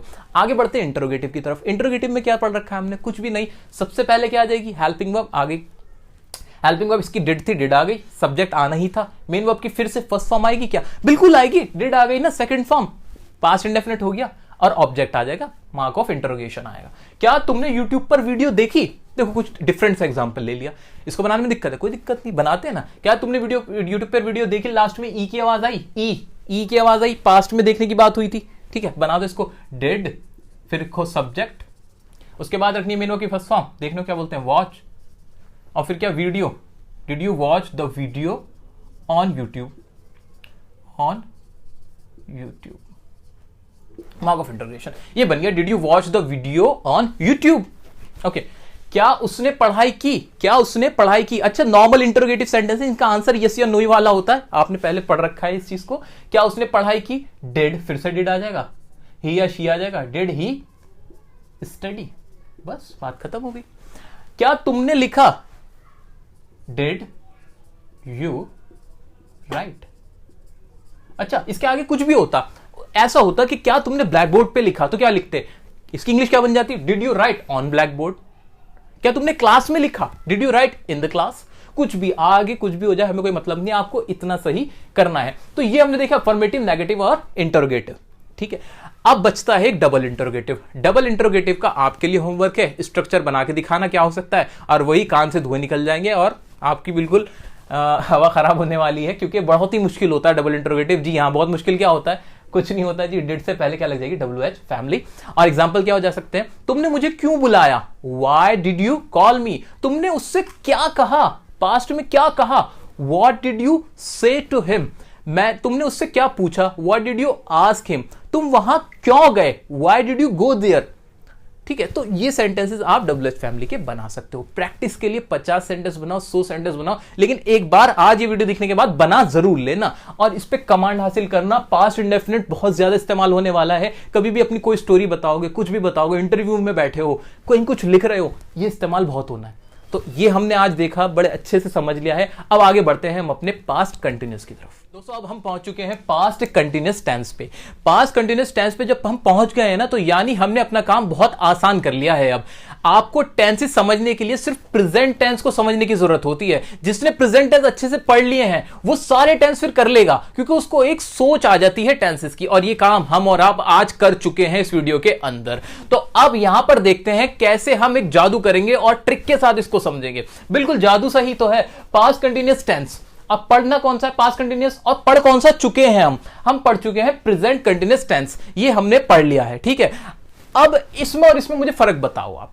इसमें और इसमें डिफरेंस मुझे दिख रहा है। कंटिन्यूअस तो कंटिन्यूअस है, टेंस तो टेंस है, पास्ट प्रेजेंट। सिर्फ फर्क किस चीज का है? टाइम का। हाँ, सिर्फ इसका और इसका फर्क है, बाकी तो टेंस सेम हो गया। अच्छा, मैं हिंदी में कुछ समझू इसको। प्रेजेंट कंटिन्यूअस में हमने क्या पढ़ा था? प्रेजेंट कंटिन्यूअस में कोई काम प्रेजेंट में चल रहा होता था, दिल की धड़कन थी, ये बात थी। ठीक है जी। कैसे सेंटेंस होते थे? मैं जा रहा हूं, तुम आ रहे हो, मैं जा रहा था, तुम आ रहे थे। यही तो करना है। हाँ, यही करना है, बिल्कुल यही करना है, क्योंकि सिर्फ टाइम बदलना है। टाइम बदलना है, हिंदी में भी टाइम बदल जाएगा और उसकी इंग्लिश बनाने में भी टाइम बदल जाएगा। अच्छा, हिंदी में बदलने के लिए मैंने मैं जा रहा हूं को मैं जा रहा था से बदल दिया, यानी था रिप्लेस कर दिया हूं से, था रिप्लेस कर दिया हूं से। इंग्लिश में क्या करूं? क्या करूं? टाइम बताने के लिए, पहचान करने के लिए हेल्पिंग वर्ब का इस्तेमाल होता है कि नहीं? हाँ, इसकी हेल्पिंग वर्ब क्या होती है? प्रेजेंट कंटिन्यूअस की हेल्पिंग वर्ब होती थी इज, एम, आर। वैसे मैं लिखने में तो खामखा अपना टाइम खराब कर रहा हूं, यहां लिखा तो है ये ना, ये कंटिन्यूअस के लिए तो थी, कंटिन्यूअस की प्रेजेंट के लिए एम आर थी। पास्ट के कंटिन्यूअस के लिए क्या होती है? क्या होनी चाहिए, बल्कि was वर होनी चाहिए। बिल्कुल, तो मैं कह सकता हूं इसकी हेल्पिंग वर्ब क्या हो जाएगी, was वर। अच्छा, कोई और चेंज करना है, वर्ब की फॉर्म में चेंज करना है? बिल्कुल नहीं। कंटिन्यूअस के लिए मेन वर्ब की फर्स्ट फॉर्म प्लस आईएनजी। सब कुछ बिल्कुल लॉजिकल लिखा हुआ है, सिस्टमैटिक है। बल्कि ताज्जुब होता है, दुख होता है कि आप टेंस नहीं सीख पाते हो, क्योंकि सबसे आसान चीज है इंग्लिश के अंदर प्रेपोजिशन पढ़ने में, कंजंक्शन पढ़ने में तो है ऐसे रूल के इतने क्लियर नहीं है, सोचना पड़ता है, समझना पड़ता है सेंटेंस को पूरा। अरे इसमें तो कुछ भी नहीं है, ये तो बिल्कुल ऐसा है कि आप हलवा रखा है खा लो, देखो कितना सिस्टमैटिक है। कुछ नहीं किया, अफर्मेटिव में बनाने की कुछ जरूरत है? बिल्कुल बच्चों वाली बात हो गई है। अब आप एक्सपर्ट हो, जीनियस बन चुके हो, करो इसको, आओ अफर्मेटिव बनाओ मेरे साथ। सब्जेक्ट रखेंगे, हेल्पिंग वर्ब, प्रेजेंट कंटिन्यूअस का सोचते हुए करो जरा। प्रेजेंट कंटिन्यूअस में क्या होता था, subject is am are, main verb की first form plus ING plus object, ये होता था। क्या बदल दूं, हेल्पिंग वर्ब भी तो चेंज करनी है, सिर्फ वही किया है मैंने कुछ नहीं किया, यहां सिर्फ वही किया है। बिल्कुल हाँ, सब्जेक्ट रखा, वॉज वर लगा दिया। अच्छा, वॉज किसके साथ, वर किसके साथ? वही पुराना रूल है हमारा, वॉज आएगा सिंगुलर्स के साथ, वर आएगा प्लूरल्स के साथ, लेकिन आई के साथ भी आपको वॉज लगाना है। ये एक्सेप्शन याद रख लेना, क्या आई के साथ लगेगा वॉज, ठीक है, बस ये याद रखना है। बाकी सब सेंटेंस सेम है। नेगेटिव में क्या होगा, नेगेटिव में भी कुछ नहीं, इज एम आर हटाओ, वॉज वर लगाओ। इंटरोगेटिव में इज एम आर हटाओ, वॉज वर लगाओ। डबल इंटरोगेटिव में इज एम आर हटाओ, वॉज वर लगाओ। अब एग्जाम्पल समझते हैं। अफर्मेटिव क्या हो सकता है, मैं जा रहा था, आई वॉज गोइंग। मैं पढ़ रहा था, आई वॉज स्टडिंग। पास्ट में कोई काम चल रहा था, उसको बता रहे हो आप। प्रेजेंट में कोई काम चल रहा है, हम समझ चुके हैं। अब पास्ट में कोई काम चल रहा था, उसे हम समझ रहे हैं। मैं आपसे बातें कर रहा था, I was talking to you.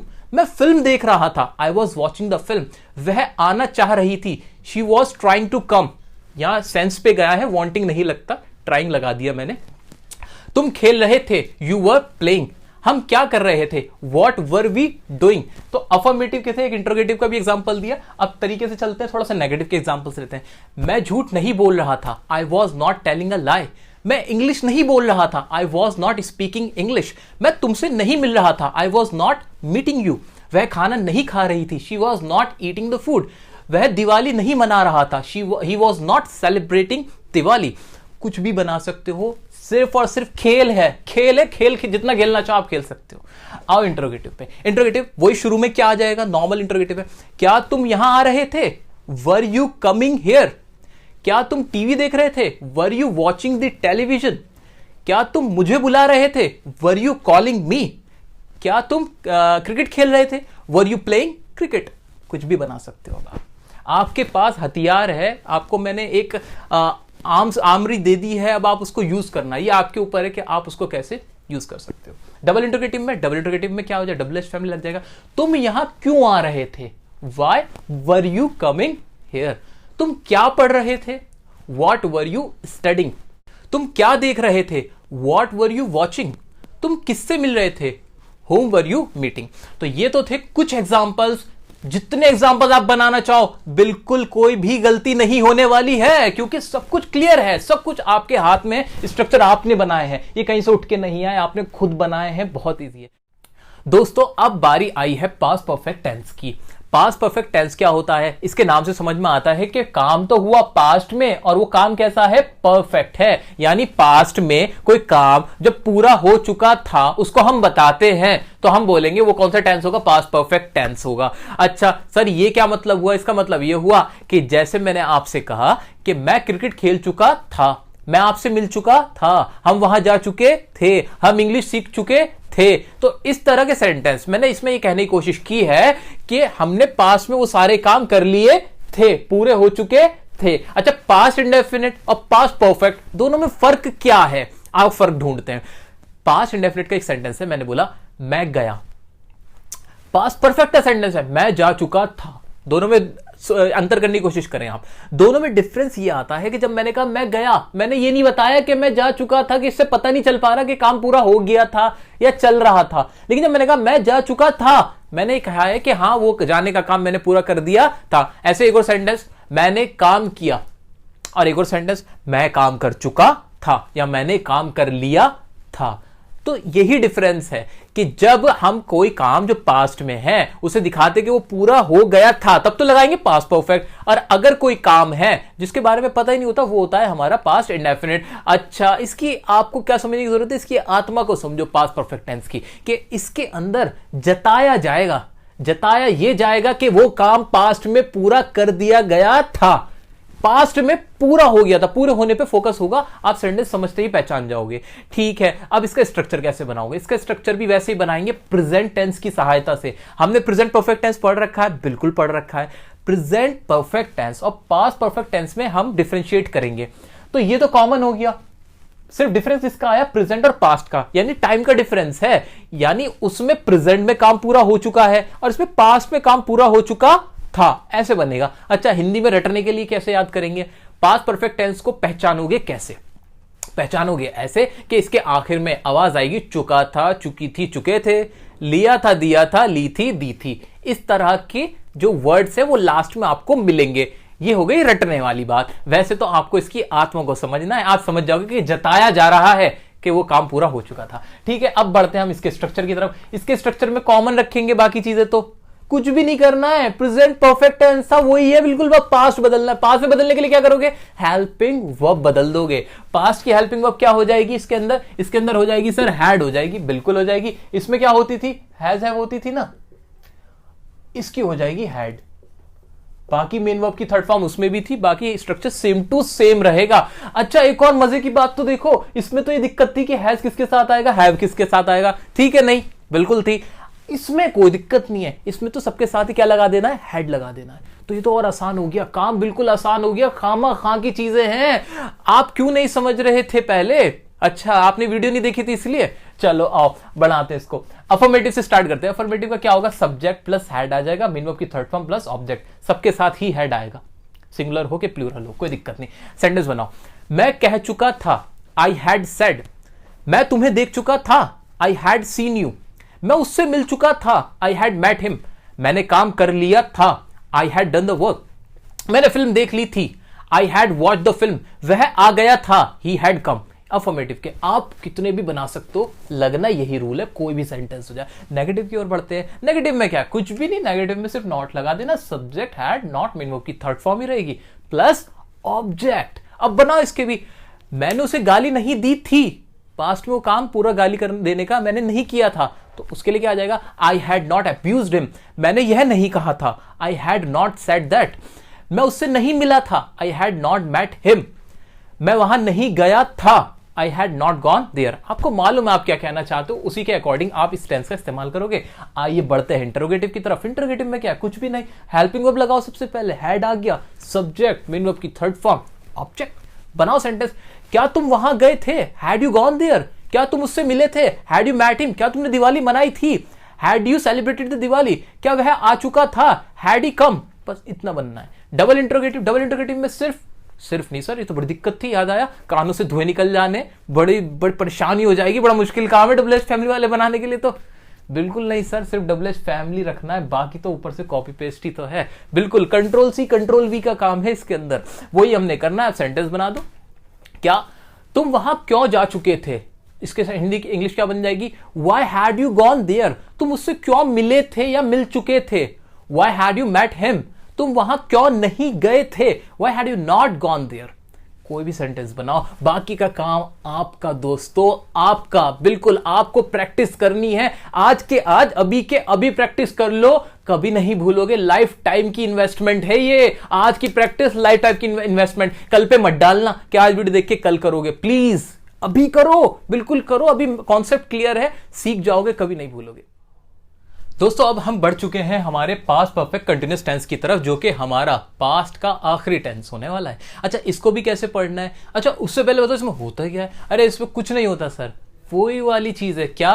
Past में कोई काम चल रहा होता है पास्ट से ही, मतलब कोई पुराने वक्त में, बीते हुए वक्त के अंदर कोई काम चल रहा था और वो भी किसी खास वक्त से चल रहा था। एग्जाम्पल के तौर पे जैसे मैंने आपसे कहा, मैं 2 घंटे से आपका इंतजार कर रहा था। मैं 10 साल से दिल्ली में रह रहा था। मैं आपके साथ 2 मिनट से बातें कर रहा था। तो इस तरह की टाइमिंग, पास्ट की बात पास्ट में करे जाओगे तो कौन सा टेंस लगाओगे? पास्ट परफेक्ट कंटिन्यूअस टेंस बनाने का तरीका, हाँ वही वाला, कौन सा जो अब तक पढ़ते हुआ है, पास्ट टेंस को पढ़ने की जरूरत ही नहीं है अगर प्रेजेंट पढ़ रखा है, वही वाली बात मैं दोहरा रहा हूं अपनी, और आप भी देखो यही होने वाला है। यहां पे भी क्या होने वाला है, देखो दोबारा से कंपैरिजन करते हैं हम। कंपैरिजन में देखो past perfect continuous, present perfect continuous, फर्क क्या, सिर्फ ये फर्क है, बाकी ये चीजें तो कॉमन आ गई, यानी स्ट्रक्चर आधा से ज्यादा तो सेम हो गया, सिर्फ बदलने की क्या जरूरत है, हेल्पिंग वर्ब बदल देना बस, और कुछ नहीं करना है। हेल्पिंग वर्ब ही बदली हुई मिलेगी, और हेल्पिंग वर्ब भी बहुत आसान होगी। कैसे आसान होगी, प्रेजेंट परफेक्ट कंटीन्यूअस की हेल्पिंग वर्ब क्या होती है जरा बताइए। इनकी हेल्पिंग वर्ब होती है हैज बीन या फिर हैव बीन, ये होती है ना, हाँ होती तो यही थी। इसमें बदल के क्या हो जाएगी, अब आपको भी आइडिया है, जी हाँ बिल्कुल सही सोच रहे हो, क्या हो जाएगी, इसकी हेल्पिंग वर्ब बदल के जानी है बस, यानी ये तो और शॉर्ट कर दिया। हाँ हाँ हुआ है, शॉर्ट हुआ है, बहुत आसान हो गया, बस थोड़ी सी मेहनत प्रेजेंट में करनी है, पास्ट में तो फिर जो मेहनत पहले कर रखी है उसका खाओगे। ठीक है, आगे बढ़ जाओ, अफर्मेटिव पे आओ। अफर्मेटिव का बनाने का तरीका मैं नहीं बनाऊंगा, आप बनाओगे। सब्जेक्ट, हेल्पिंग वर्ब क्या आ जाएगी, हैड बीन, मेन वर्ब की कौन सी form, first form ING plus object plus since or for, same to same. आगे बढ़ो नेगेटिव में, सब्जेक्ट प्लस आगे क्या लिखा हुआ है देखो, had not plus been plus main verb की first form plus ING plus object plus since or for. ध्यान से देख लो, बताने की भी जरूरत नहीं है। इंटरोगेटिव का देखो वही हैड आया, सब्जेक्ट आया, बीन मेन वर्ब की first form plus ING plus object plus since or for, ऐसे उसके अंदर डब्ल्यूएच फैमिली आया, हैड आएगा, सब्जेक्ट प्लस बीन आएगा। इसको ध्यान से देखना, प्रेजेंट परफेक्ट कंटीन्यूअस में भी यही दिक्कत है और पास्ट परफेक्ट कंटीन्यूअस में भी, कि जो हमारे इसके इंटरोगेटिव होते हैं ना, तो बीन बीच में घुसता है सब्जेक्ट के, ये सब्जेक्ट बीच में आता है बीन के, तो ये चीज देख लेना आप लोग। ठीक है, तो ये सेम टू सेम था। अब इसके कुछ एग्जाम्पल कर सकता हूं क्या मैं, बिल्कुल कर सकता हूं, आओ बनाते हैं। मैं 2 घंटे से आपका इंतजार कर रहा था, I had been waiting for you for 2 hours. हम 10 मिनट से क्रिकेट खेल रहे थे, we had been playing cricket for 10 minutes. तुम 10 साल से दिल्ली में रह रहे थे, you had been living in Delhi for 10 years.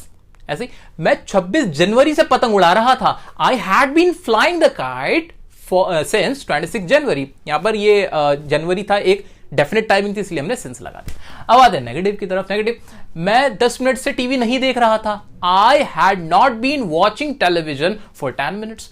मैं 10 साल से तुम्हारा इंतजार नहीं कर रहा था, I had not been waiting for you for 10 years. ऐसे ही तुम 10 मिनट से पढ़ाई नहीं कर रहे थे, you had not been studying for 10 minutes. कोई भी बना सकते हो, स्ट्रक्चर रखो, बनाओ। हाँ, इस्तेमाल कम होता है। जनरल अगर मैं बात करूं, क्वेश्चन पूछे जा सकते हैं, कॉम्पिटिटिव में तो कुछ भी पूछा जा सकता है, कॉम्पिटिटिव में तो चाहता ही वो ऐसे टेढ़ी चीजें देना है, लेकिन हाँ स्पीकिंग के पॉइंट ऑफ व्यू से थोड़ा कम इस्तेमाल होता है। इंटरोगेटिव में ऐसे ही, had you been going Delhi, had you been going Delhi for 2 hours, क्या तुम 2 घंटे से दिल्ली जा रहे थे। मतलब कुछ भी सेंटेंस आप बना सकते हो। इंटरोगेटिव देख लेना, डबल इंटरोगेटिव देख लेना। थोड़ा सा हम कट शॉर्ट कर रहे हैं क्योंकि अभी हमें फ्यूचर भी पढ़ना है, ये आप समझ लोगे, बहुत इजी है, कोई भी सेंटेंस बनाओ और इसको यूज कर सकते हो। अब हम बढ़ने वाले हैं, जी हाँ, आपके लिए बहुत खुशखबरी है। कैसा लग रहा है एक नया जन्म लेते हुए, कैसा लगा।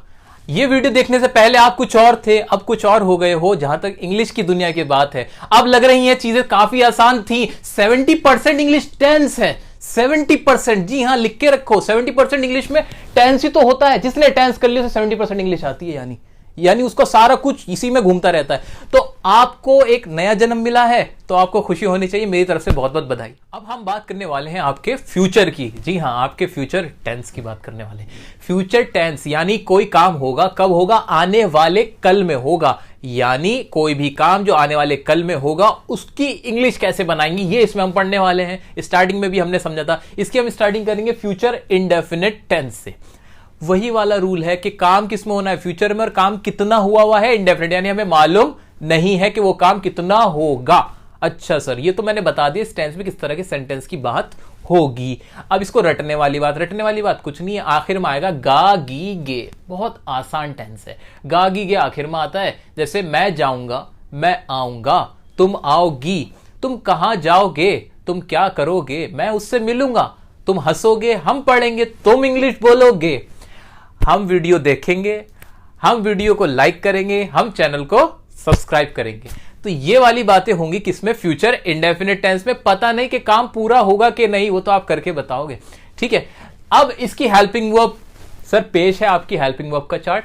इंडेफिनिट हो तो कौन सा आएगा, मेन वर्ब की फर्स्ट फॉर्म, यानी इसकी फॉर्म कौन सी हो गई, फर्स्ट। इसकी हेल्पिंग वर्ब क्या लिखी है क्या मेरे पास, हाँ फ्यूचर की हेल्पिंग वर्ब हो गई विल और शेल। विल या शेल जरा कहे तो ज्यादा प्रॉपर होगा, तो विल या शेल से तो पता लगेगा कि ये फ्यूचर है, बात खत्म।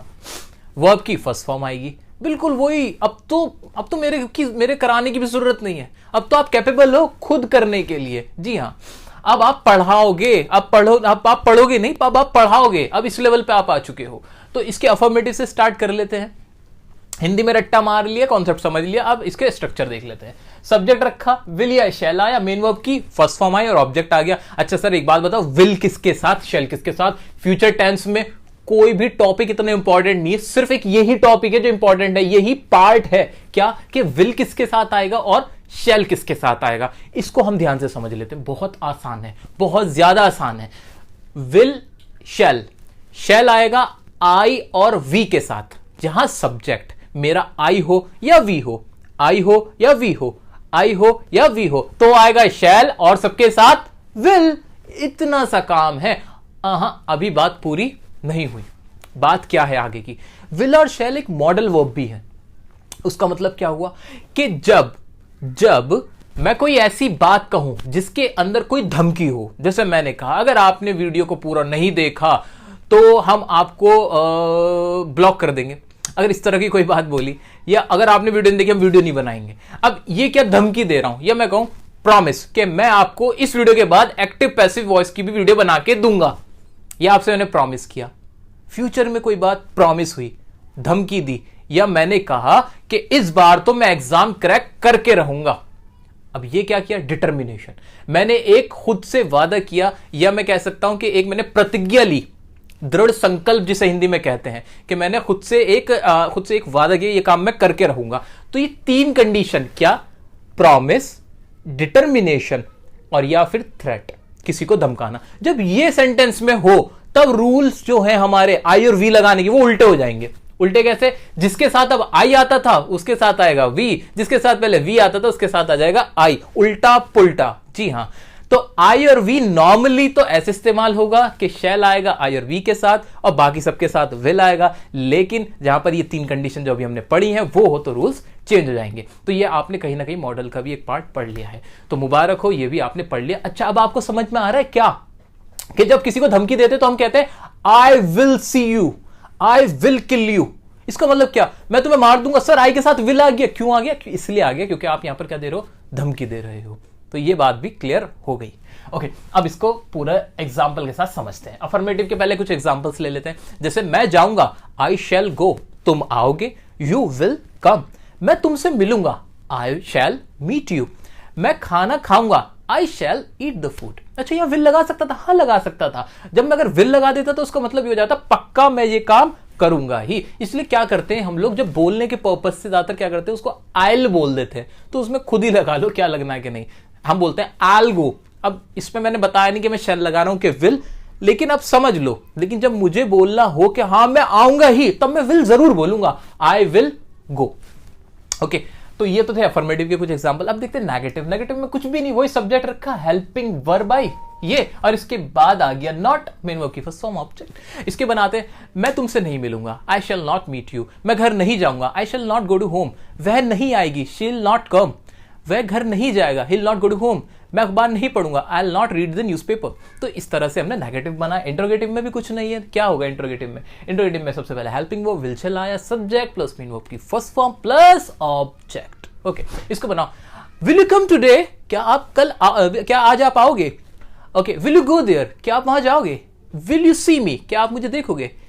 शैल आई गो देयर, क्या मैं वहां जाऊं या क्या मैं वहां जाऊंगा। इस तरह से ये हमने देखे इंटरोगेटिव के। डबल इंटरोगेटिव के थोड़ा सा अब आप भी कर लो सर।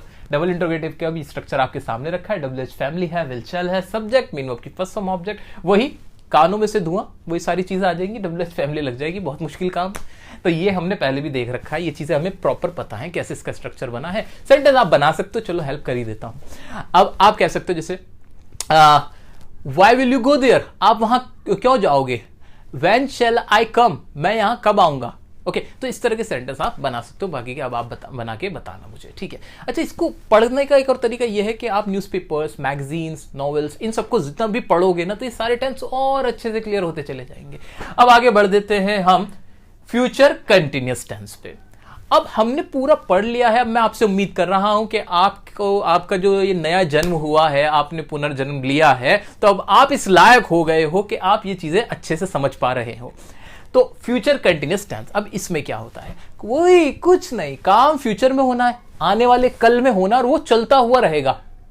जैसे मैं कहूं यहां पर बैठ के, अभी बैठ के मैं सोचूं कि जब एग्जाम होगा तो एग्जाम के दिन मैं क्या कर रहा होऊंगा, मैं एग्जाम लिख रहा होऊंगा। दिवाली के दिन तुम क्या कर रहे होंगे, दिवाली के दिन तुम क्या कर रहे होंगे, दिवाली के दिन मैं पटाखे जला रहा होऊंगा। ठीक है, ऐसे टीचर क्लास में क्या कर रहा होगा बताना जरा, टीचर क्लास में पढ़ा रहा होगा, रहा होगा, रहा होगा, रही होगी, रहे होंगे। अच्छा, रटने वाली बात समझ में आई, और अच्छा इसकी आत्मा को छुओ, इसकी आत्मा को समझो, महसूस करो, तो समझ में आया फ्यूचर में कोई काम चल रहा होगा। अच्छा सर, जब कोई भी काम चल रहा होता है तो वर्ब की कौन सी फॉर्म आती है? जी हां, हमें पता है, धक धक दिल। यस, मेन वर्ब की फर्स्ट फॉर्म प्लस आईएनजी। ठीक है, तो धक धक करने लगा, मेन वर्ब की फर्स्ट फॉर्म आईएनजी इसमें आने लगा। ओके, तो लग जाएगी मेन वर्ब की फर्स्ट फॉर्म की आईएनजी, लग जाएगी ना, लॉजिकल है कि नहीं? बिल्कुल है। अच्छा, हेल्पिंग वर्ब क्या रहेगी? विल शैल ही रहेगी, कोई दिक्कत नहीं, बस एक चेंज है इसमें, आप गौर करो, रहा होऊंगा, होना एक वर्ड आ रहा है, मैं क्रिकेट खेल रहा होऊंगा, तुम आ रहे होंगे, तो एक होना वर्ड आ रहा है कहीं ना कहीं, इसके लिए हम बी और लगा देते हैं इसके साथ, ये बी जरूर चलेगा। वह टीवी देख रहा होगा, ठीक है, तो ये बी सबके साथ लगेगा, इसका ख्याल करना है, बाकी का स्ट्रक्चर सब में सेम होगा। अफर्मेटिव से हम करते हैं इसको स्टार्ट। अफर्मेटिव का सब्जेक्ट रखेंगे, हेल्पिंग वर्ब आएगी, शैल विल, बी लगेगा, शैल बी हो जाएगा, विल बी हो जाएगा, मेन वर्ब की फर्स्ट फॉर्म प्लस आईएनजी हमारी है, और आखिर में आ जाएगा ऑब्जेक्ट। सेंटेंस बनाओ सर, मैं आ रहा होऊंगा, तो आई शैल बी कमिंग, तुम लिख रहे होंगे, यू विल बी राइटिंग, तुम मुझे देख रहे होंगे, you will be watching me. So ये सेंटेंस थे। अफर्मेटिव के नेगेटिव में आ जाओ, वह झूठ नहीं बोल रहा होगा, ही will not be telling a lie, mummy खाना नहीं पका रही होंगी, तो क्या हो जाएगा, mummy will not be cooking the food. तो इस तरह के आप सेंटेंस बना सकते हो नेगेटिव के। इंटरोगेटिव में आ जाओ, इंटरोगेटिव का कहानी बहुत आसान है, शैल विल सबसे पहले रख दो, विल ही बी कमिंग, क्या वह आ रहा होगा। देखो बोलने में ऐसा लगा कि जैसे पता नहीं क्या आपने एटम बम फोड़ दिया हो, कैसे इंग्लिश बोल दी, फ्लुएंसी आ गई, बिल्कुल ऐसा लगा नहीं, विल ही बी कमिंग, अरे भाई ये क्या पढ़ लिया, अरे सर कुछ नहीं पढ़ा, लेकिन इंप्रेशन इतना बढ़िया आया कि आपने क्या बोल दिया। तो ये टेंसेस के रूल्स है, दिमाग में रखो, बोलते चले जाओ।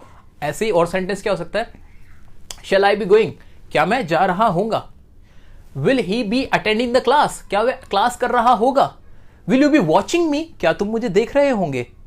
तो ये सारे सेंटेंसेस थे इंटरोगेटिव के। डबल इंटरोगेटिव थोड़ा आप करके आना, और मैं उम्मीद करता डबल इंटरोगेटिव का स्ट्रक्चर आप खूब बना सकते हो, मजे से बना सकते हो, क्योंकि अब आपने ले लिया है एक दूसरा जन्म। तो अब हम बात करेंगे इसके अगले टेंस की। अगला टेंस होगा हमारा फ्यूचर परफेक्ट टेंस। दोस्तों अब बढ़ चुके हैं हम अपने अगले टेंस की तरफ, और अगला टेंस है हमारा फ्यूचर परफेक्ट टेंस। अच्छा, फ्यूचर में कोई काम है और वो क्या है, परफेक्ट है।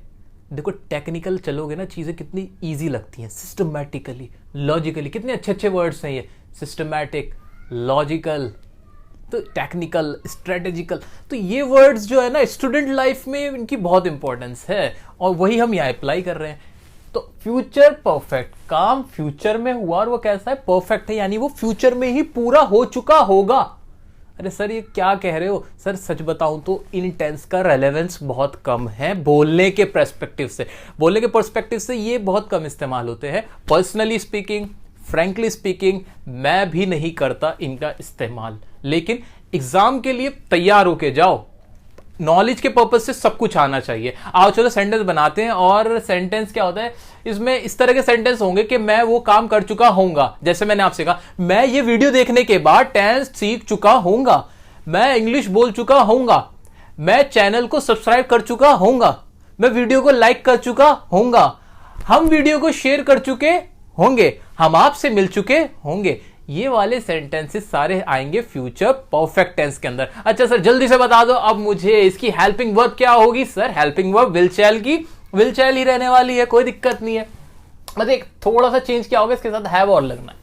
हैव लगेगा परफेक्ट दिखाने के लिए। अच्छा जहां भी कोई टेंस परफेक्ट हो तो क्या लगता है, हाँ लगती है वर्ब की थर्ड फॉर्म, हमें पता है थर्ड फॉर्म लगती है, रूल में भी लिखा है परफेक्ट के साथ थर्ड फॉर्म।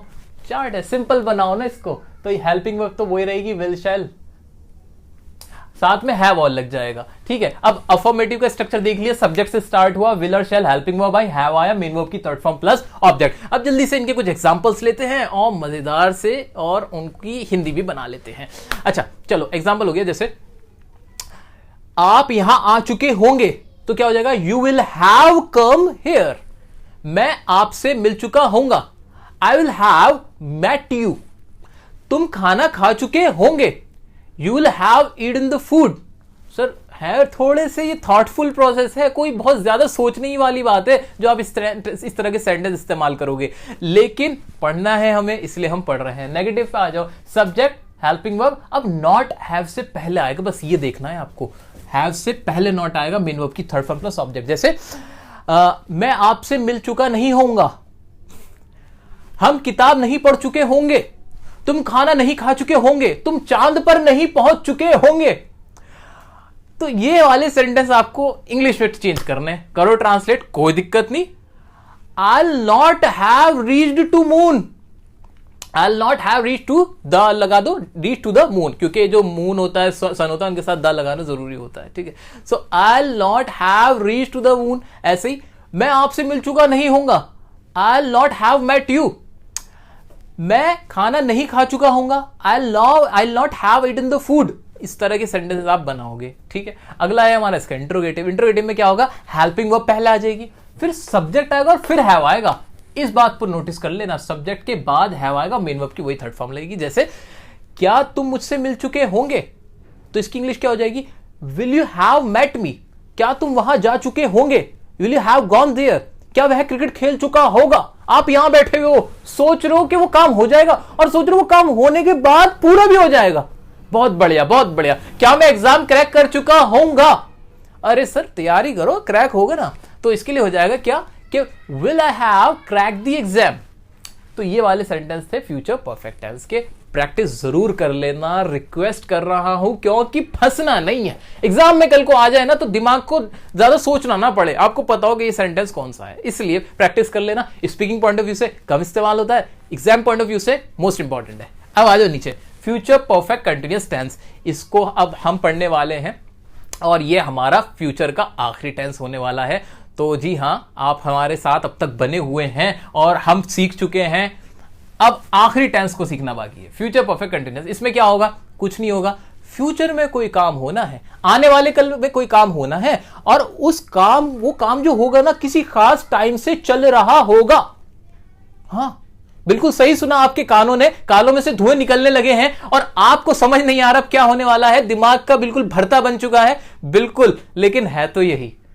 अब लोग करते हैं इस तरह की बातें तो क्या कर सकते हैं, इनकी जरूरत ही यूं पड़ी क्योंकि हम अपनी लाइफ में इस तरह की बातें बोलते हैं। ये प्रैक्टिकली अप्रोच है लोगों का बोलने का, तो है भाई, क्या कर सकते हैं। अब सेंटेंस क्या बनेगा वो सुनो, लेकिन हंसना मना है। सेंटेंस होगा, मैं 2 घंटे से खाना खा रहा होऊंगा, तुम 10 महीने से मुझसे मिल रहे होंगे। ये सेंटेंस होंगे। बिल्कुल, तुम 6 महीने से तैयारी कर रहे होंगे, वह 10 मिनट से खाना पका रही होगी, वो 5 घंटे से तुम्हें गाली दे रहा होगा, तुम 10 मिनट से उसके साथ बैठे हुए होंगे। बिल्कुल यही वाले सेंटेंसेस आपके फ्यूचर परफेक्ट कंटिन्यूअस में इस्तेमाल होते हैं। जी हाँ, अब इनकी इंग्लिश बनानी है, लेकिन इंग्लिश बनाने में कोई दिक्कत नहीं आएगी। क्यों? अरे सर, हमारे पास है हमारे लॉजिक, हमारे रूल्स, टेक्निक है, हमारे पास एक जानदार सी टेक्निक है। मुझे तो कुछ सोचना ही नहीं है। बना दो। कैसे बनाओगे? फ्यूचर का परफेक्ट कंटिन्यूअस है। परफेक्ट कंटिन्यूअस के लिए कौन सी हेल्पिंग वर्ब आएगी? हेल्पिंग वर्ब लगेगी वही आपकी will have been, shall have been. कोई दिक्कत नहीं, तो विल हैव बीन, बल्कि विल शैल लिख दो सिर्फ, हैव बीन तो कॉमन ही है, हैव बीन तो इन सब में ही आ जाएगा।